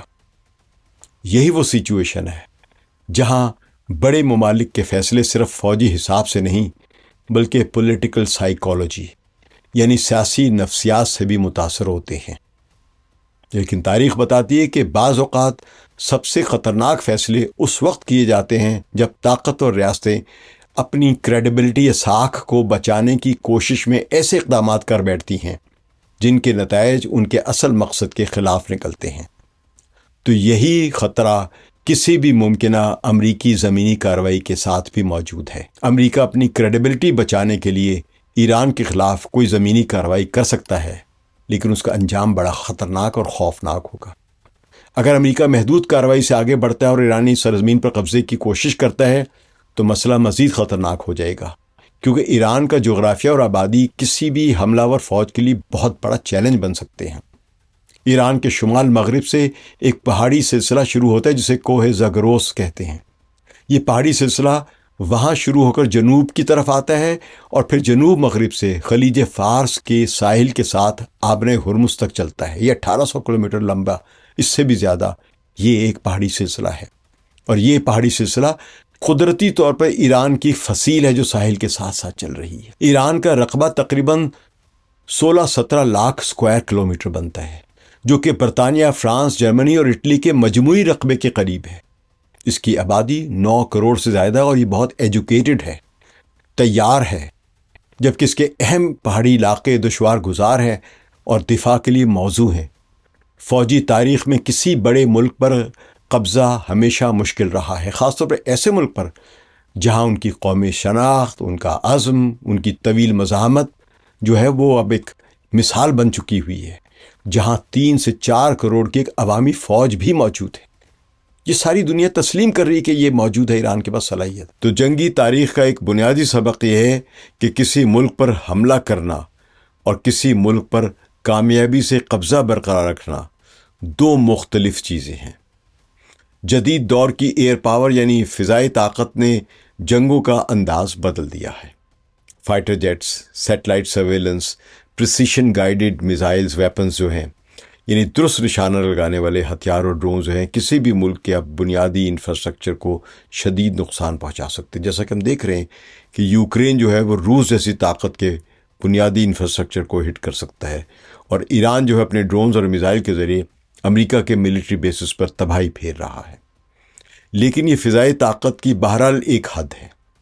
فضائی حملے حکومتوں کو کمزور کر سکتے ہیں، فوجی تنصیبات تباہ کر سکتے ہیں اور دشمن کی صلاحیتوں کو نقصان پہنچا سکتے ہیں، مگر کسی بڑے ملک کو سیاسی طور پر قابو کرنا اور طویل مدت تک غیر مستحکم رکھنا صرف بمباری سے ممکن نہیں ہوتا ہے۔ یعنی اگر امریکہ ایران پر بمباری کر رہا ہے اور ایران جو ہے وہ امریکہ کے فوجی اڈوں پر بمباری کر رہا ہے، تو دونوں ابھی بھی ایک دوسرے کو اتنا سیاسی دباؤ نہیں ڈال سکتے کہ وہ اپنے فیصلے بدلیں۔ یہ مسئلہ عراق، افغانستان اور دیگر جنگوں میں بھی بارہا سامنے آیا ہے اور ہم نے کئی بار دیکھا ہے۔ اسی لیے اگر امریکہ ایران کے خلاف جنگ کو صرف فضائی حملوں سے آگے لے جاتا ہے تو اسے اس سوال کا سامنا ہوگا کہ اگلا قدم کیا ہوگا۔ یہی سوال آپ نے ہرمز کے مسئلے میں سب سے اہم ہے۔ بعض تجزیہ کاروں کے مطابق امریکی منصوبہ سازوں نے ممکنہ طور پر کئی آپشنز پر غور کیا ہوگا۔ ان میں ایران کے خلیج فارس میں موجود اہم جزائر پر قبضہ ہے، خاص طور پر خرق جزیرہ یا آبِ ہرمز کے قریب جو موجود دیگر جزائر ہیں، مثلا لرک ہے یا قیش ہے یا قشم ہے۔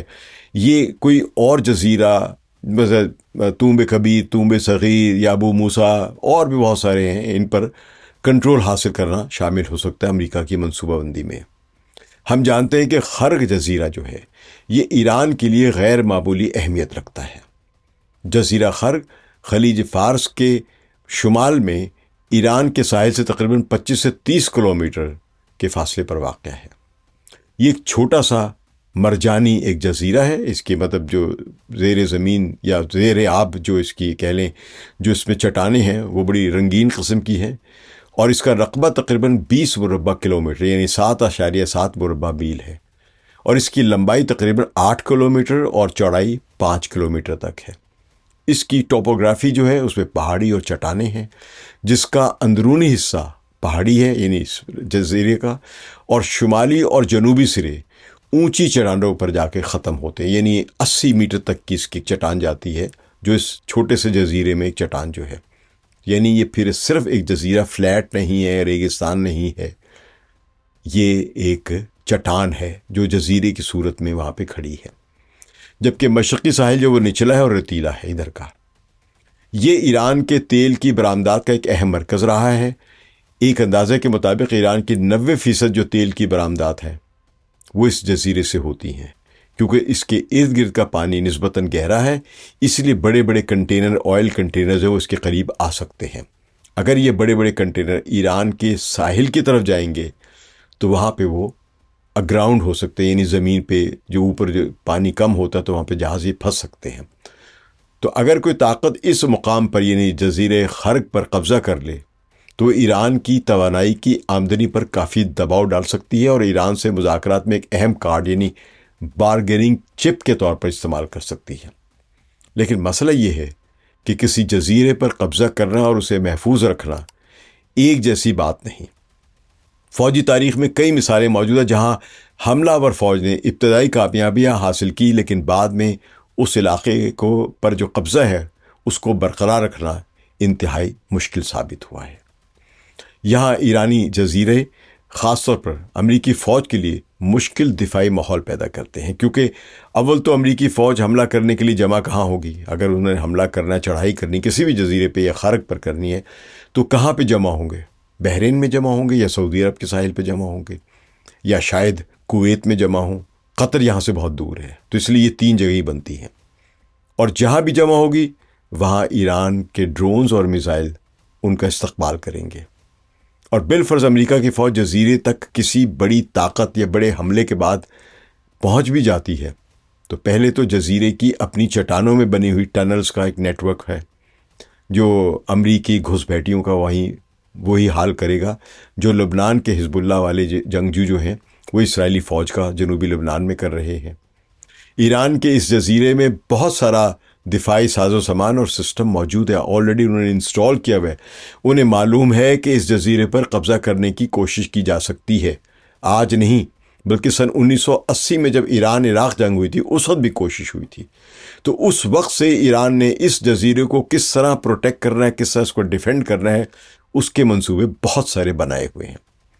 تو ابھی تک وہاں کی مقامی آبادی بھی، یعنی یہ جزیرے خرگ میں جو کہ میں نے بتایا کہ 21 کلومیٹر اسکوائر کلومیٹر کا جو علاقہ ہے، اس میں بھی وہاں پہ مقامی آبادی بھی ہے، وہ بھی وہاں سے ہجرت کر کے مین لینڈ ایران پر منتقل نہیں ہوئی ہے، یعنی وہ سب کے سب مزاحمت کے لیے تیار بیٹھے ہوئے ہیں وہاں پہ۔ تو پہلے تو مقامی سطح پر لڑائی ہوگی اگر کوئی بھی ایران کی اس جزیرے پر امریکی فوج چڑھائی کرنے کی کوشش کرتی ہے۔ پھر اس کے بعد امریکی فوج کے پاس وہاں سپلائز، لاجسٹکس اور نقل و حرکت کا بہت ہی محدود ایک ماحول ہوگا، بہت ہی محدود راستے ہوں گے۔ اگر ایران کے پاس محض اوسط درجے کے میزائل، ڈرون یا توپ خانے کی صلاحیت موجود ہو تو قبضہ کرنے والی امریکی فوج کے لیے سروائیو کرنا بڑا چیلنج ہوگا۔ 20-30 کلومیٹر دور ہے ایران کے ساحل سے، یعنی اس پورے ساحل میں اگر آپ کہیں سے بھی بمباری شروع کریں گے تو بڑے آرام سے جس قسم کی پریسیشن گائیڈڈ توپ خانے ہیں یا ڈرونز ہیں ایران کے پاس، وہاں پہ امریکی فوجیوں کو ٹکنے نہیں دیں گے۔ تو ایران کے پاس تو مختصر فاصلے تک مار کرنے والے ہزاروں بیلسٹک میزائلز ہیں، short range ballistic missiles, SRBM جن کو کہا جاتا ہے، کروز میزائلز ہیں، اور ہزاروں ڈرونز موجود ہیں جو کسی بھی محدود امریکی دستے کے لیے خوفناک خطرہ پیدا کر سکتے ہیں۔ یہاں مسئلہ صرف حملہ کرنے کا نہیں بلکہ بعد میں اگر حملے کے بعد فرض کیجئے قبضہ بھی کر لیتے تھوڑی دیر کے لیے تو ان کی سپلائیز اور لاجسٹکس وہ کون اس کا انتظام کرے گا؟ کہاں سے پانی پہنچے گا، کہاں سے خوراک، کہاں سے مزید ایمونیشن؟ تو کسی جزیرے پر موجود فوج کو مسلسل food, oil, ammunition, medical support اور ڈیفنس سامان فراہم کرنا پڑتا ہے۔ جنگ کے دوران سمندری راستے مسلسل خطرے میں ہوتے ہیں، اور یہ تو بہت بڑا چیلنج بن سکتا ہے کیونکہ سامنے ایران کے ساحل سے مسلسل بمباری ہوگی، مسلسل میزائلز آ رہے ہوں گے، اور شارٹ رینج میزائلز شاید لاکھوں میں ہیں ایران کے پاس، کیونکہ یہ سن 80 کی دہائی سے اگر اس نے جب اپنا میزائل پروگرام شروع کیا تھا تو یہی کام سب سے پہلے کیا تھا، شارٹ رینج میزائل، کیونکہ ابتدا میں ایران کے پاس صرف 400، 500 یا 200 میل تک یا کلومیٹر تک فاصلہ مار کرنے والے جو تھے وہ میزائل بنائے گئے تھے، اور وہ استعمال ہی نہیں ہو رہے تھے، اب وہ ہو رہے ہیں استعمال۔ تو یہ وجہ ہے کہ بعض ماہرین کا کہنا ہے کہ جزیرے پر قبضہ کرنا ممکن ہو بھی جائے تو اسے برقرار رکھنا ایک الگ بڑی جنگ ہوگی۔ اب اگر امریکہ اس سے بھی آگے بڑھ کر فرض کیے ایرانی سرزمین پر وسیع حملے کا فیصلہ کرے تو مشکلات کئی گنا بڑھ جائیں گی۔ ایران کے خلاف بڑے زمینی حملے کے بنیادی طور پر جو 2 راستے تصور کیے جا سکتے ہیں۔ پہلا راستہ ایمفیبیس انویژن یعنی سمندری حملہ ہے۔ اس میں یعنی بوٹس میں بیٹھ کے، کشتیوں میں بیٹھ کے آپ سمندر سے ایک دم سے زمین پر چڑھائی شروع کرتے ہیں، یہ ایمفیبیس اٹیک یا ایمفیبیس بوٹس استعمال کی جاتی ہیں۔ اس میں حملہ آور فوج سمندر کے راہ سے ساحل پر اترتی ہے، ایک محفوظ مقام حاصل کرتی ہے جسے بیچ ہیڈ کہا جاتا ہے، اور پھر اندرون ملک پیش قدمی کرتی ہے۔ لیکن فوجی تاریخ میں سمندری حملے ہمیشہ مشکل ترین آپریشنز میں شمار ہوتے ہیں۔ سیکنڈ ورلڈ آرڈر کا جو مشہور معرکہ ہے وہ ہے نارمنڈی لینڈنگ۔ نارمنڈی لینڈنگ جو ہے وہ کامیاب ضرور ہوئی تھی، 1944 کی بات ہے، لیکن اس کے لیے غیر معمولی تیاری اور وسیع فضائی برتری اور بڑی اتحادی قوت درکار تھی۔ اگست 1944 میں فرانس کو آزاد کرانے کے لیے نارمنڈی ملٹری جو مشن تھا اس میں 20 لاکھ سے زائد اتحادی فوجیوں نے حصہ لیا تھا، اور اس پورے مشن کے دوران اتحادی فوج کے 2 لاکھ سے زائد فوجی ہلاک اور زخمی ہوئے تھے۔ اس کے باوجود اتحادی فوج کو جرمن پر کامیابی جو تھی، جرمنی پر، وہ اس وقت مل سکی جب سوویٹ فوجوں نے ہٹلر کو پولینڈ سے لے کر جرمنی تک شکست دی تھی۔ تو نارمنڈی کی جنگ کے علاوہ ایک اور جو مثال ہے وہ ہے ایوو جیما، اس پر قبضے کی ایک جنگ ہے۔ یہ ایک بڑی مثال ہے جہاں فروری اور مارچ 1945 میں امریکی میرینز یعنی ان کی نیوی کی جو فوجوں سے جاپانی دفاع کے خلاف شدید مزاحمت کا سامنا کیا۔ ایوو جیما کی جنگ میں امریکہ کو یہ جزیرہ B-29 بامبرز کے لیے ہنگامی لینڈنگ کے ایک سٹرپ کے طور پر چاہیے تھا کہ اگر بحر الکاہل میں کوئی لمبی پرواز کر رہا ہے امریکہ کے بامبرز یا طیارے، تو ان کو درمیان میں اگر اترنا پڑ جائے گا تو ایک جزیرہ ہونا چاہیے جہاں پہ ایک لینڈنگ سٹرپ ہو۔ تو امریکہ نے اس جزیرے کا انتخاب کیا تھا۔ ایوو جیما پر حملے سے پہلے امریکہ نے 10,000 ٹن سے زیادہ بم اور گولہ بارود جزیرے پر برسائے، مگر 21,000 جاپانی فوجی 11 میل سرنگوں اور غاروں میں محفوظ تھے۔ تو ایوو جیما کی جنگ میں تقریباً 80,000 امریکی فوجیوں نے حصہ لیا، 450 جنگی جہازوں اور کئی ہزار نیوی سیبیز جو ہوتے یعنی بحری انجینئرز جو ہوتے انہوں نے حصہ لیا، اور تقریباً 7,000 امریکی فوجی اس جنگ میں مارے گئے، اور اس کے علاوہ تقریباً 20,000 امریکی فوجی زخمی ہوئے تھے، اور جاپان کے کوئی سمجھے 21-22,000 فوجی وہاں پہ ہلاک ہوئے تھے۔ تو بالآخر 36 دنوں کے بعد ایوو جیما پر امریکہ نے قبضہ کیا تھا۔ یہ بحر الکاہل کی واحد جنگ تھی جس میں امریکی جانی نقصان زیادہ ہوا دشمن کی نسبت، اور بعد میں اس پوری وار اسٹریٹجی پر سوال اٹھے، اور یہی جنگ بعد میں امریکی نیوی کی حملہ کرنے کی اسٹریٹجی کا ایک بنیادی سبق یا فارمولا بن جاتی ہے جو آج تک امریکہ کے نیول کالجز میں پڑھائی جاتی ہے۔ ایوو جیما کی طرح آپ خرگ جزیرے پر امریکہ کے لیے قبضہ کرنا انتہائی مشکل ہوگا، کیونکہ ایوو جیما بھی چھوٹا سا جزیرہ تھا اور خرگ بھی ایک چھوٹا سا جزیرہ ہے خلیج فارس میں۔ تو ایوو جیما کی جنگ کا موازنہ خرگ پر قبضے کی جنگ سے کیا جا سکتا ہے۔ ایوو جیما جزیرہ جو ہے مین لینڈ جاپان سے، یعنی جاپان کا ہی جزیرہ تھا، یہ مین لینڈ جاپان سے 750 کلومیٹر دور واقع ہے، اور وہاں کے جاپانی فوجیوں کو جاپان کی کوئی ایئر پاور یا میزائلوں کی کوئی سپورٹ حاصل نہیں تھی، اس لیے امریکہ کو پیچھے سے کسی حملے کا کوئی خطرہ نہیں تھا۔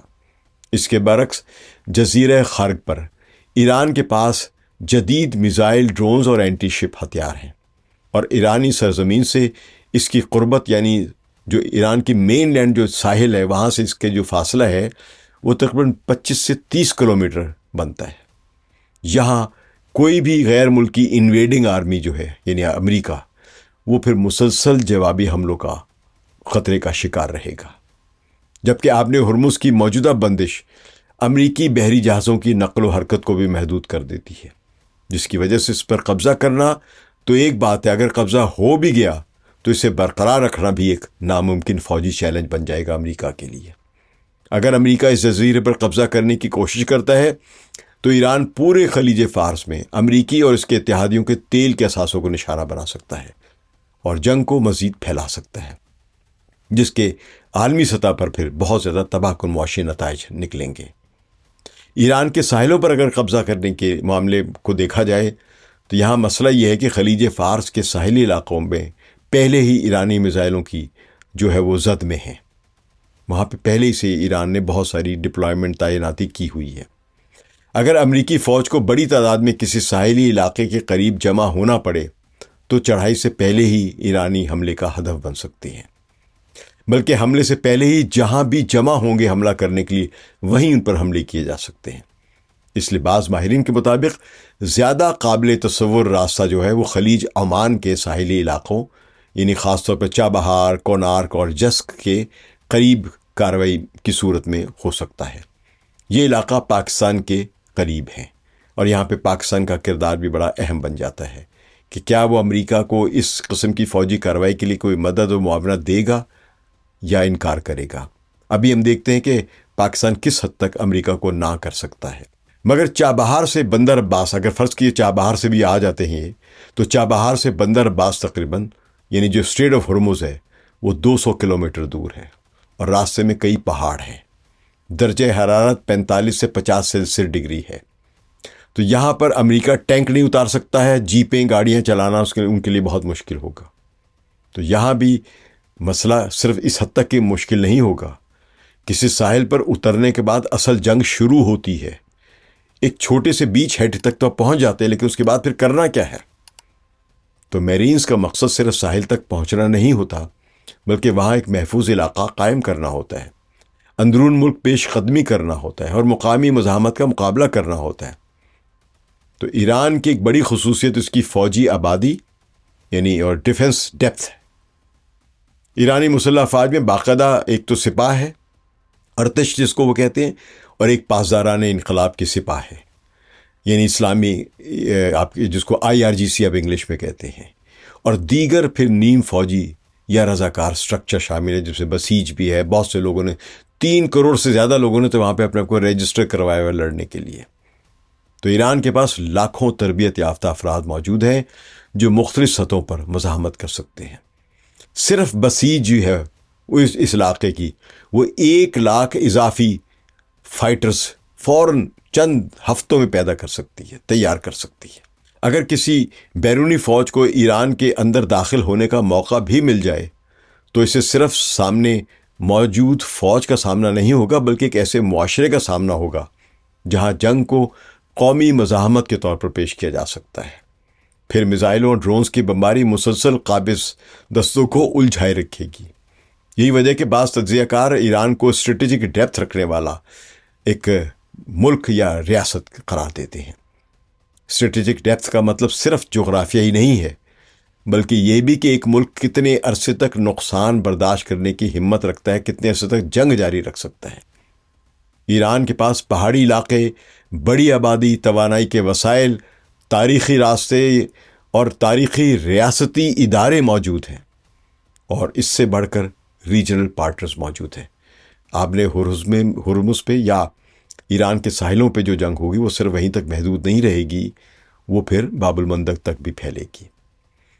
تب دوسرے ممکنہ راستے یعنی زمینی حملے جو ان کو ہم دیکھتے ہیں۔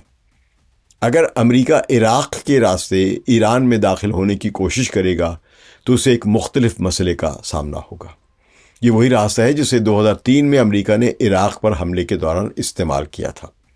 تو اس وقت امریکی حملہ آور فوج کی مزاحمت جو تھی وہ صرف صدام حسین کی آرمی کر رہی تھی، فوج کر رہی تھی، زمینی فوج، لیکن وہ بکھر چکی ہوئی تھی کیونکہ اتنا زیادہ بمباری کی تھی امریکہ نے، اور ان کی سینٹرل کمانڈ کو اڑا دیا گیا تھا۔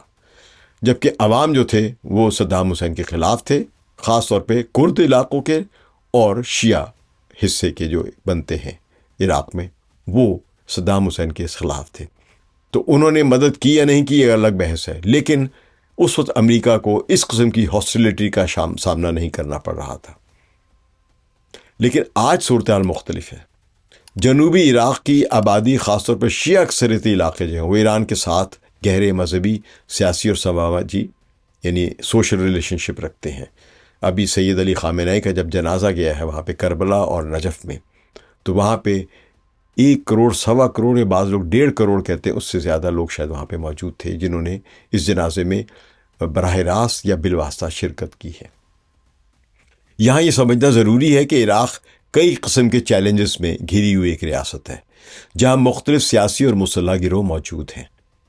یہ ایک سادہ سی ایک عام سی ریاست نہیں ہے، سینٹرلائزڈ کنٹرول ریاست نہیں ہے، یہ بکھری ہوئی ریاست ہے۔ گزشتہ برسوں میں امریکی افواج کے خلاف کارروائیوں میں جو ملوث ہیں، کون بھلا؟ جو ایران کی حمایت کرنے والے جو وہاں کے جو عراقی ملیشیا ہیں، جن کو وہ فوج میں شامل کرنے کی کوشش کر رہے تھے، ان کو غیر مسلح کرنے کی عراقی حکومت کوشش کر رہی تھی امریکہ کے دباؤ میں، وہ ابھی تک کامیاب نہیں ہو سکی عراق کی حکومت ان شیعہ ملیشیا کو ڈس آرم کرنے میں۔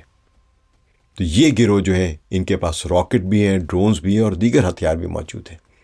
یہ کسی بھی بڑی امریکی فوجی پیش قدمی کے دوران یہ گروہ جو ہے امریکی فوج کے پیچھے موجود علاقوں میں مسلسل حملے کر کے دباؤ پیدا کر سکتے ہیں۔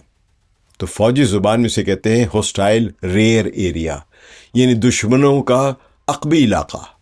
یہ پورا کا پورا عراق جو ہے کسی بھی امریکی فوج کی انویژن کی صورت میں یہ ان کے لیے بڑا خطرہ ثابت ہوگا۔ تو کسی بھی بڑی فوجی مہم کے لیے عقبی علاقے کا محفوظ ہونا بنیادی ضرورت ہے۔ اگر سپلائی لائنز، مواصلاتی راستے اور فوجی اڈے مسلسل حملوں کی زد میں رہیں تو آگے بڑھنے والی فوج کی صلاحیت کمزور ہو جاتی ہے۔ یہی مسئلہ امریکہ کو عراق اور افغانستان میں درپیش رہا ہے۔ اب فرض کریں کہ تمام مشکلات کے باوجود امریکی فوج ایران کے کسی بڑے علاقے پر قبضہ کر لیتی ہے، تب بھی ایک بنیادی سوال باقی رہے گا: کیا امریکہ پورے ایران کو قابو کر سکتا ہے؟ یہاں تعداد اور وسائل کا مسئلہ سامنے آتا ہے۔ ایران رقبے کے لحاظ سے ایک بڑا ملک ہے، 16 سے 17 لاکھ اسکوائر کلومیٹر۔ یہ پاکستان کے رقبے سے تقریباً دگنا ہے۔ بعض عسکری تجزیوں کے مطابق اس سائز کے ملک پر طویل مدتی قبضہ برقرار رکھنے کے لیے بہت بڑی زمینی فوج درکار ہے، کم از کم 5 لاکھ ورنہ 10 لاکھ۔ کہاں سے آئے گی یہ فوج؟ تو امریکی فوج کے پاس دنیا کی بہترین تربیت یافتہ فوج تو ہے، اور آپ کہہ لیں کہ دنیا کی ایک بڑی فوج میں شمار ہوتی ہے، لیکن اس کے باوجود بھی وہ محدود تعداد میں ایکٹیو زمینی دستے ہیں اس کے پاس۔ ایک بڑی جنگ میں مسلح صرف دشمن کو شکست دینا نہیں بلکہ وسیع علاقے کو کنٹرول کرنا ہوتا ہے۔ اگر حملہ آور فوج کسی ملک کے صرف چند علاقوں پر قبضہ کر رہے تو باقی علاقے مزاحمت کے مراکز بن جاتے ہیں۔ تو یہی وہ سچویشن ہے جہاں گوریلا جنگ کا خطرہ پیدا ہو جاتا ہے۔ تو گوریلا جنگ میں کمزور فریق چھوٹے حملوں، گھات لگا کر حملے کرنا، ایمبوش کرنا، تخریب کاری اور مقامی حمایت کے ذریعے طاقتور فوج کو وہ نقصان پہنچاتا ہے جس کا ہم نے عملی مظاہرہ ویتنام، افغانستان اور عراق کی جنگوں میں دیکھا ہے۔ ایران کے بارے میں بعض ماہرین کا کہنا ہے کہ اگر کنونشنل ملٹری سٹرکچر شدید نقصان بھی اٹھائے ایران کا، تو ایران کے پاس طویل مزاحمت کے لیے کافی انسانی وسائل، ایڈیولوجیکلی موٹیویٹڈ لوگ موجود ہیں، شہید ہونے کے لیے یا شہادت کے جذبے سے بھرپور ایک پوری قوم موجود ہے، پوری نسل موجود ہے۔ یہ وجہ ہے کہ بعض دفاعی تجزیہ کار اس نتیجے پر پہنچے ہیں کہ امریکہ ایران کے خلاف جنگ شروع تو کر سکتا ہے، لیکن اسے اپنے سیاسی مقاصد تک پہنچانا یا سیاسی مقاصد حاصل کرنا امریکہ کے لیے بہت مشکل، شاید ناممکن ہو۔ تو یہاں ایک بنیادی فرق سمجھنا ضروری ہے۔ ایک ہے ایبلٹی ٹو سٹارٹ اے وار، یعنی جنگ شروع کرنے کی صلاحیت، اور ایبلٹی ٹو ون اے وار، یعنی جنگ جیتنے کی صلاحیت۔ یہ دونوں ایک جیسی چیزیں نہیں ہیں۔ میں پچھلے حصوں میں اس بات پر یعنی اس کا ذکر بھی کر چکا ہوں، اور ایک میں نے طویل بات بھی کی ہے کہ ایک طاقتور ملک کسی کمزور ملک کو بہت نقصان پہنچا سکتا ہے، لیکن اگر طاقتور ملک اپنی مطلوبہ سیاسی تبدیلی حاصل نہ کر سکے، یعنی جس مقصد کے لیے تو اس نے طاقت استعمال کی، اور اس طاقت کے استعمال کے باوجود وہ اپنے اوپوننٹ کو سیاسی فیصلہ تبدیل کرنے کے لیے آمادہ نہ کر سکے، تو وہ اس جنگ کا فاتح نہیں کہلا سکتا ہے۔ وہ اس جنگ میں دوسرے ملک کو نقصان پہنچا سکتا ہے لیکن فاتح نہیں کہلا سکتا۔ تو مغربی ایشیا کی اس جنگ میں اصل سوال یہی ہے: کیا امریکہ ایران کو شکست دے سکتا ہے؟ یا کیا ایران اتنی مزاحمت پیدا کر سکتا ہے کہ امریکہ کے لیے جنگ کے مقاصد حاصل کرنا ناممکن یا انتہائی مہنگا بنا دے؟ اگلے یعنی چوتھے اور آخری حصے میں ہم دیکھیں گے کہ ایران نے اس جنگ میں صرف فوجی مزاحمت نہیں کی بلکہ اقتصادی دباؤ، انفارمیشن وارفیئر یعنی معلوماتی جنگ، علاقائی سیاست اور عالمی طاقتوں کے تعلقات کو کس طرح استعمال کیا ہے اپنے فائدے کے لیے۔ ہم جائزہ لیں گے بعض تجزیہ کار کیوں کہتے ہیں کہ ایران نے ملٹری سیٹ بیک یعنی فوجی نقصان اٹھانے کے باوجود اسٹریٹجک انیشیٹو اپنے ہاتھ میں رکھا ہے، اور جنگ کے طویل المدتی اثرات امریکہ، اسرائیل، خلیجی ریاستوں اور عالمی نظام پر کیا کیا اثرات پیدا کریں گے اور یہ کیسے ہوں گے۔ جنگ کے نتائج کو سمجھنے کے لیے سب سے پہلے ایک بنیادی سوال کا جواب ضروری ہے: جنگ میں جیتتا کون ہے؟ دعوے سب کرتے ہیں۔ کیا وہ فریق جو زیادہ ہتھیار استعمال کر کے تباہی پھیلاتا ہے، یا وہ فریق جو اپنے سیاسی مقاصد حاصل کر لیتا ہے؟ یہ سوال بظاہر سادہ ہے، لیکن یہی سوال کئی جنگوں کے تجزیے میں سب سے زیادہ اختلافات پیدا کرتا ہے کہ اصل میں ہوا کیا، کس کو کیا ملا، یہ طے نہیں ہو پاتا ہے۔ اگر کسی جنگ کو صرف تباہ شدہ تنصیبات، ہلاک ہونے والے فوجیوں اور فوجی نقصان کے اعداد و شمار سے دیکھا جائے تو اکثر تصویر ایک طرف جھکی ہوئی نظر آتی ہے، لیکن اگر دیکھا جائے کہ جنگ شروع کرنے والے فریق نے جو مقاصد اپنے سامنے رکھے تھے کیا وہ حاصل ہوئے یا نہیں، تو نتیجہ پھر مختلف ہو سکتا ہے۔ پھر آپ اعداد و شمار پر نہیں جاتے ہیں، پھر آپ ان مقاصد کا جو اس نے اپنے لیے خود طے کیے تھے ان کا تجزیہ کرتے ہیں کہ اس نے وہ مقاصد حاصل کیے یا نہیں۔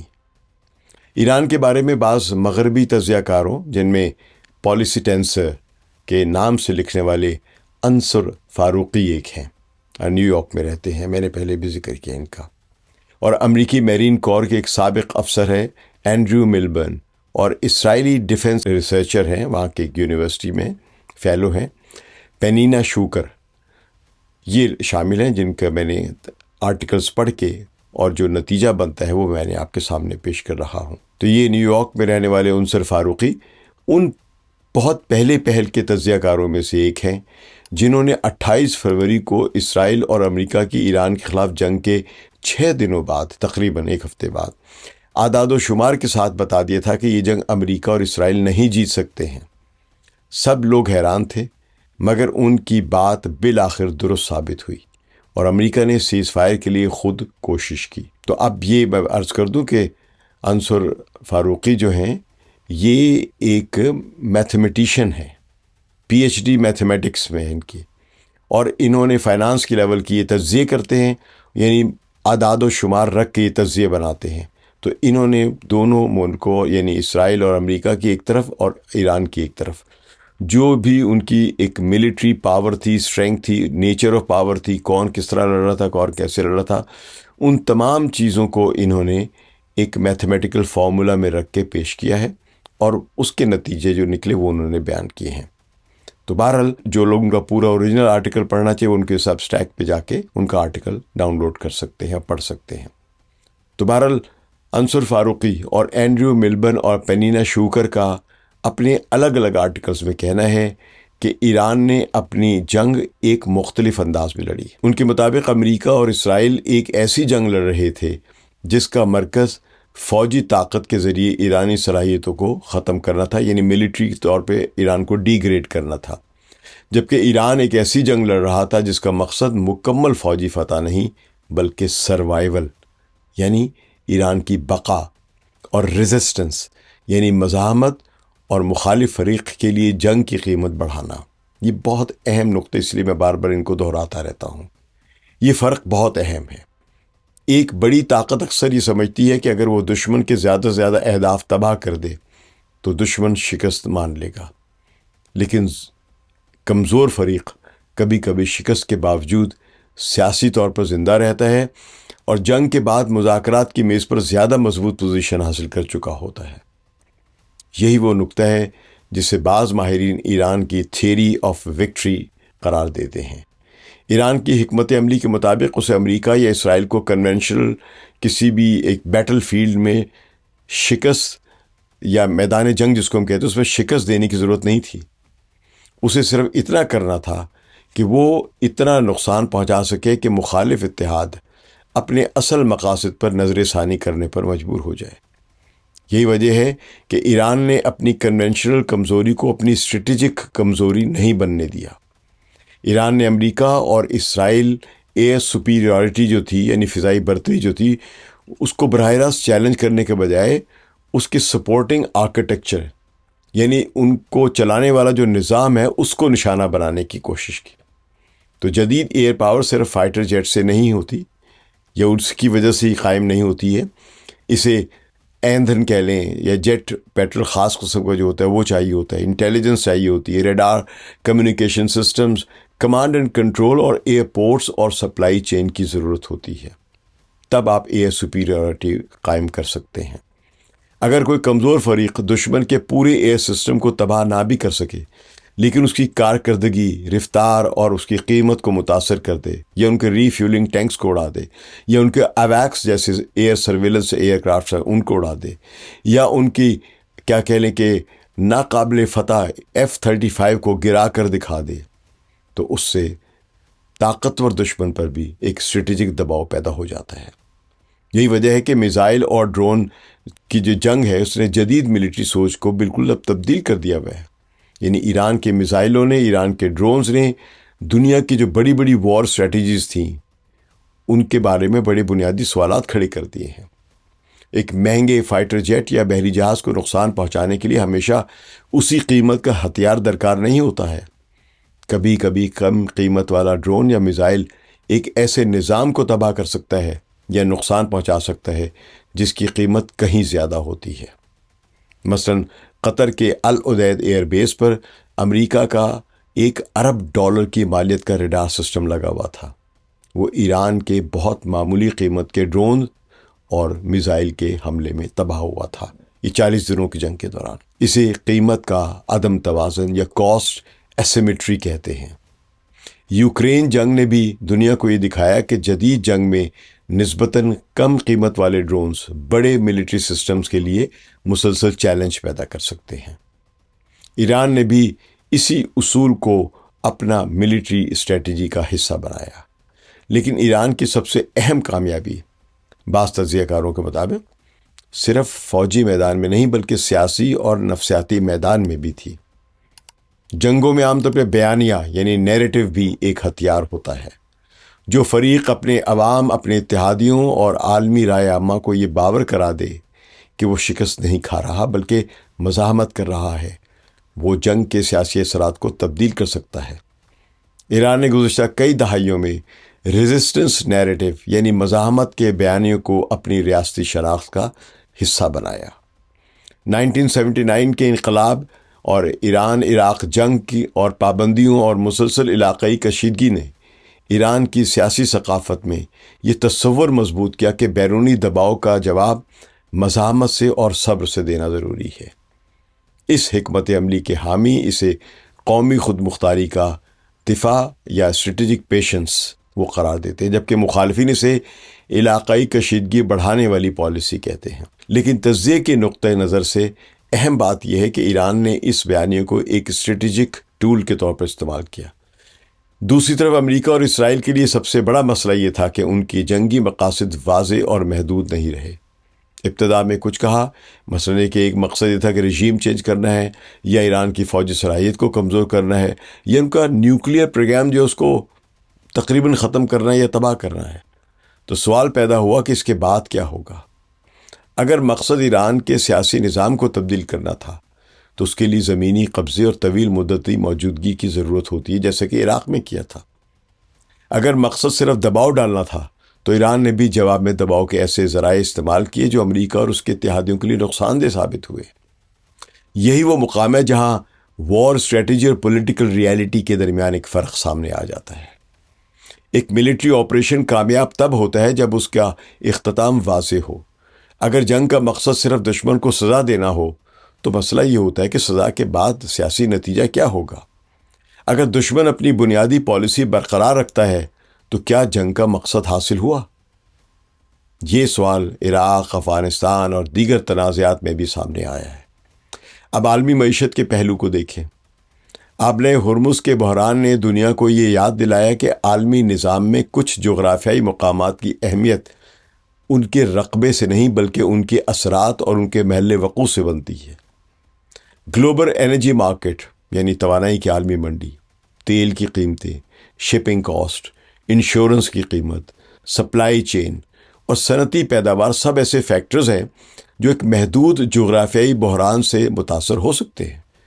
یہی وجہ ہے کہ آبلۂ ہرمز پر دباؤ صرف امریکہ اور ایران کا مسئلہ نہیں رہا بلکہ پوری عالمی معیشت کا مسئلہ بن گیا ہے۔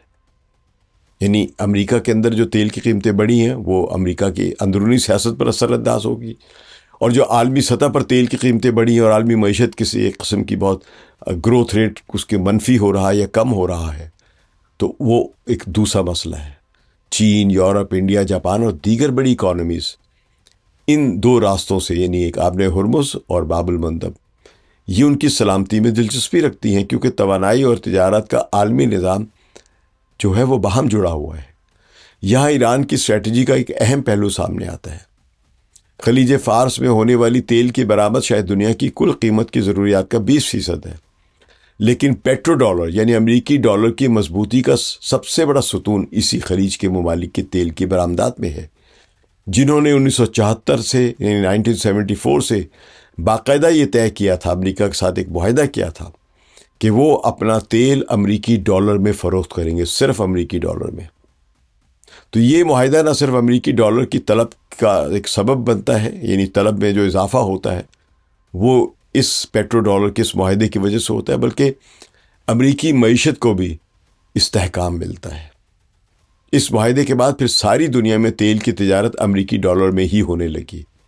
اگرچہ اب دوسری کرنسیوں کی بھی گنجائش بن رہی ہے، مگر آج بھی تیل کی تجارت کا 82% حصہ امریکی ڈالر میں ہوتا ہے۔ چند دیگر مرچنڈائز کی جو عالمی تجارت میں جو ڈالر کا استعمال ہے وہ 56% ہے، کم ہے، لیکن تیل کی تجارت کا جو ٹوٹل جو حجم ہے اس کا 82%، 82% وہ امریکی ڈالر میں ہی ہوتا ہے۔ اب اگر آپ نے ہرمز پر ایران کے کنٹرول کی وجہ سے تیل کی جو ڈالر میں تجارت ہے متاثر ہوتی ہے، یعنی ڈالر میں تجارت کم ہوتی ہے، تو یہ امریکہ کے لیے ایک بہت بڑا ایک وجودی جنگ بن جاتی ہے، کیونکہ اس کے نتیجے میں ایران جو ہے بہت بڑی کامیابی حاصل کر لیتا ہے۔ وہ ملٹری شکست دیے بغیر دنیا کی سپر پاور کو ناک تلے چرنے چبا دیتا ہے، اس کی اکانومی کو بینکرپٹ تک کر سکتا ہے آخر میں۔ اس طرح ایران نے اپنی جغرافیائی پوزیشن کو ایک طاقت کے فیکٹر میں تبدیل کیا۔ جغرافیہ بذات خود طاقت نہیں ہوتا، لیکن اگر کوئی ریاست اسے سیاسی اور عسکری حکمت عملی کے ساتھ استعمال کرے تو وہ اسے دباؤ کے ایک ٹول کے طور پہ بدل سکتی، استعمال کر سکتی ہے۔ یہی وجہ ہے کہ بعض تجزیہ کار کہتے ہیں کہ آبنائے ہرمز ایران کے لیے ایک ویپن بن چکا ہے۔ یہاں ایک اہم سوال پیدا ہوتا ہے، کیا اس کا مطلب یہ ہے کہ ایران مکمل فاتح ہے اور امریکہ مکمل شکست کھا چکا ہے؟ حقیقت ذرا پیچیدہ ہے۔ ایران نے بھی اس جنگ میں بھاری نقصان اٹھایا ہے۔ اس کی فوجی تنصیبات تباہ ہوئی ہیں، متاثر ہوئی ہیں، اکنامک پریشر بڑھا ہے، سینکشنز پہلے ہی موجود ہیں، انسانی ہلاکتیں ہوئی ہیں، یعنی کوئی 4000 کے قریب ایران میں لوگ شہید ہوئے، جس میں مناب کی بچیاں بھی ہیں، ان کے لیڈر سید علی خامنئی اور کئی سمجھے کہ 100 سے زیادہ کمانڈرز ان کے شہید ہو چکے ہیں، اور اس کی کئی صلاحیتوں کو، یعنی اس کی انڈسٹریل انفراسٹرکچر جو ہے اس کو بھی بہت زیادہ نقصان پہنچا ہے۔ تو کوئی بھی جنگ کسی ملک کے لیے آسان نہیں ہوتی، یہ تباہی لاتی ہے، لیکن اسٹریٹجک تجزیہ یہ دکھاتا ہے یا دیکھتا ہے کہ نقصان کے باوجود کون اپنے بنیادی مقصد کے قریب پہنچا ہے۔ اگر امریکہ کا مقصد ایران کو مکمل طور پر فوجی لحاظ سے کمزور کرنا، اس کے علاقائی اثر و رسوخ کو ختم کرنا، اسے ملیٹریلی ڈیگریڈ کرنا، اسے بنیادی پالیسی تبدیل کرنے پر مجبور کرنا تھا، اور اگر یہ مقاصد حاصل نہیں ہوئے تو سوال پیدا ہوتا ہے، کیا امریکی فوجی طاقت اپنے مطلوبہ سیاسی نتائج حاصل کر سکی؟ یہی وجہ کہ بعض تجزیہ کار اسے ایران کی اسٹریٹجک کامیاب قرار دیتے ہیں اس جنگ کو۔ ان تجزیہ کاروں کے مطابق ایران نے ثابت کیا کہ ایک علاقائی طاقت بھی عالمی طاقت کو ایسے بحران میں الجھا سکتی ہے جہاں ملٹری سپیریورٹی یعنی فوجی برتری پولیٹیکل وکٹری میں تبدیل نہیں ہو سکتی اور نہ ہو سکی ہے یہاں پہ۔ لیکن اس جنگ کا سب سے بڑا سبق شاید ایران یا امریکہ سے بھی زیادہ عالمی نظام کے لیے ہے۔ 21ویں صدی کی جنگیں صرف فائٹر جیٹس، نیول شپس اور میزائلوں سے نہیں لڑی جائیں گی، بلکہ یہ معیشت، معلومات ٹیکنالوجی یعنی انفارمیشن ٹیکنالوجی، اور جو انفارمیشن عام جو ہوتی ہے، جس کو ہم نیریٹو بیانیے میں جو استعمال ہوتی ہیں، جغرافیہ، اتحادی نظام اور عوامی حمایت کی بھی طاقت کے بنیادی عناصر ہوتے ہیں۔ بڑی طاقتیں اگر صرف اپنی ملٹری سپیریورٹی پر انحصار کرتی ہیں تو انہیں ایسے مخالفین کا سامنا کرنا پڑ سکتا ہے جو کم وسائل کے باوجود جنگ کی قیمت بڑھا سکتے ہیں اور طاقتور ملک کو بھی نقصان پہنچا سکتے ہیں۔ یہی وجہ ہے کہ بعض ماہرین کا کہنا ہے کہ اس جنگ نے امریکہ کے سامنے ایک بہت بڑا مشکل سوال کھڑا کر دیا ہے۔ کیا عالمی طاقت ہونے کا مطلب ہر بحران کو طاقت کے ذریعے حل کرنا ہے؟ یا حقیقت یہ ہے کہ کسی بحران میں ایسے فیصلے کیے جائیں جو طویل مدتی سیاسی نتائج پیدا کریں، صرف جنگ نہ؟ تاخیر میں وہ سوال جس پر عنصر فاروقی کے تجزیے کا اختتام ہوتا ہے۔ اصل سوال یہ نہیں کہ آیا ایران کو شکست دی جا سکتی ہے یا نہیں، اصل سوال یہ ہے کہ کیا کسی بھی فوجی طاقت کے پاس ایران جیسے ملک کو اس کے بنیادی سیاسی مقاصد ترک کرنے پر مجبور کرنے کا کوئی قابل عمل راستہ موجود بھی ہے؟ اور اگر ایسا راستہ موجود نہیں تو پھر جنگ شروع کرنے والا فریق کس مقصد کے لیے اتنی بڑی قیمت ادا کر رہا ہے؟ کیوں اتنی تباہی پھیلا رہا ہے؟ کیا صرف وہ اپنی جو ہیوبرس سپر پاور کی جو ہیوبرس ہے اس کو ایک قیمت کے طور پہ چکانے کی کوشش کر رہے ہیں کہ تم نے اس کا غرور خاک میں ملایا تو مخالف کو ضرور تباہ کیا جائے گا. لیکن حاصل کیا ہوگا امریکہ کو یا ٹرمپ کو؟ یہ سوال ہے.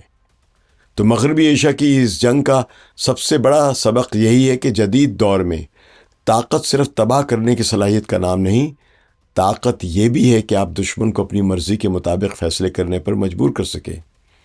اور اگر آپ ایسا نہیں کر سکتے تو سب سے جدید ہتھیار بھی ایک نامکمل اسٹریٹجی کا متبادل نہیں بن سکتے ہیں. ایران کے پاس موجود ایسیمیٹرکل وارفیئر، ریجنل نیٹ ورک اور نیوکلیئر پروگرام اسے بحرانوں میں ہمیشہ ایک اسٹریٹجک ڈومیننس یعنی ایک قدم آگے رکھیں گے، اور اس وقت بھی رکھ رہا ہے. تو وہ یہ طے کرتا ہے کہ کشیدگی کب بڑھے گی اور کب تھمے گی. برتری محض دھمکی نہیں بلکہ ایک باقاعدہ ملٹری اسٹریٹجی ہے جسے اس نے کئی اشروں میں کھڑا کیا ہے ایران نے. اور ابھی تک ایران نے اپنی تمام تر قوت ایک ساتھ استعمال نہیں کی ہے. یہ بڑی اہم بات ہے. بلکہ رفتہ رفتہ دباؤ بڑھا رہا ہے ایران اور مخالفین کو مجبور کر رہا ہے کہ وہ اس کی شرائط پر گفتگو کریں. یہ ایران کا اوور پلے نہیں ہے. بعض لوگ یہ کہتے ہیں کہ ایران جو ہے اب اپنی اوقات سے آگے بڑھ گیا ہے، اب اسے اتنا زیادہ اس سے زیادہ نہیں لڑنا چاہیے، جتنا اسے ملا ہے حاصل کر لے. نہیں، بلکہ ایک کیلکولیٹڈ اسٹریٹجی ہے ایران کی جس میں ایران ابھی تک برتری ثابت کر رہا ہے. دنیا کی کوئی طاقت ہرمز کو ایران سے چھین نہیں سکتی. یہ حقیقت خود بتاتی ہے کہ ایران ایک بڑی طاقت ہے، لیکن اصل وجہ یہ نہیں ہے.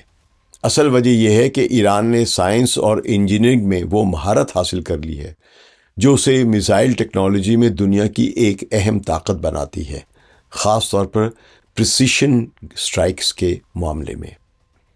ایران نے وہ مقام حاصل کر لیا جو ابھی حال ہی میں ٹیکنالوجی کے اعتبار سے پوری طرح پختہ ہوا ہے. یعنی ایران نے ہی اسے پختہ کیا ہے میزائل ٹیکنالوجی کا. اسے میزائل کا دوسرا دور کہا جا سکتا ہے. یہ کوئی معمولی تبدیلی نہیں بلکہ عالمی طاقت کے توازن میں ایک بالکل نیا پہلو ہے. اب اس دنیا میں اکیلے امریکہ کی نہیں چلتی ہے، اور نہ صرف 2 یا 3 بڑے کھلاڑی ہیں یعنی امریکہ، روس یا چین، بلکہ تبصرہ نگار کہہ رہے ہیں اب 4 بڑی طاقتوں کا دور ہے.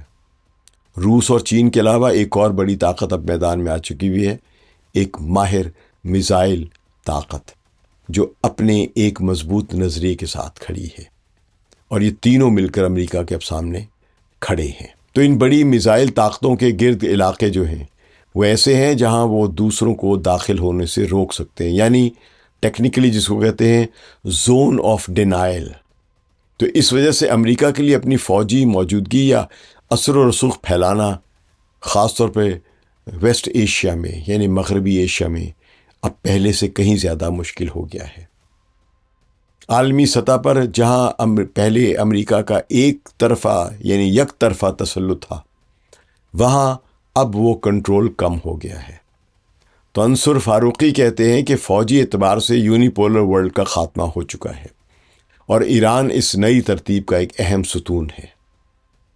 تو یہ بنیادی تبدیلی ہے کہ اب ایران جو ہے وہ نہ صرف ایک ملک کے طور پر طاقتور بن گیا بلکہ ٹیکنالوجیکلی بھی وہ ایک بڑی طاقت کا مقابلہ کر رہا ہے. اور اگر وہ مقابلے میں کامیاب نہ ہوا ہے تو یہ اس کی ایک خود عالمی طاقت بننے کی یا عظیم طاقت بننے کی ایک صلاحیت سامنے نظر آ رہی ہے. وہ اب روس کا گرم پانیوں تک رستہ بھی دے گا اور چین کے لیے آئل سپلائی کی ضمانت بھی دے گا. اس طرح یہ ایک بڑا اتحاد بنتا نظر آ رہا ہے. شکریہ. ثقلین امام کو اجازت دیجیے. خدا حافظ.